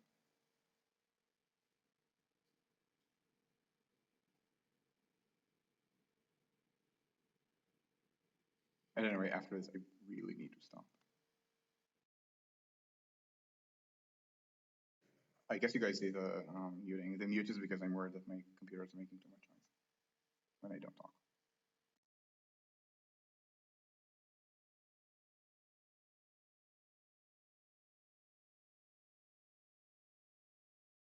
That makes sense. Um, Anyway, I could talk about this in another video if I see more, but I think that right now I really need to go, and I'm already not going to be able to get to. Oh, why were the the benefit cost ratio is too bad? Oh, thanks for watching, thanks for participating, thanks for the questions. I have this kind of math talk mentality in which in which people ask lots of questions is always a good thing, almost to the point that if nobody asks questions, then it suggested it was a bad talk. Also to the point that like people who organize math seminars keep track of like a question that's sort of semi-reasonable to ask in case nobody asks questions, because that's going to be too awkward. So thanks for sticking around for such a long video. Thanks, Eric. And I will see you guys hopefully in another video next week on a topic very much to be determined.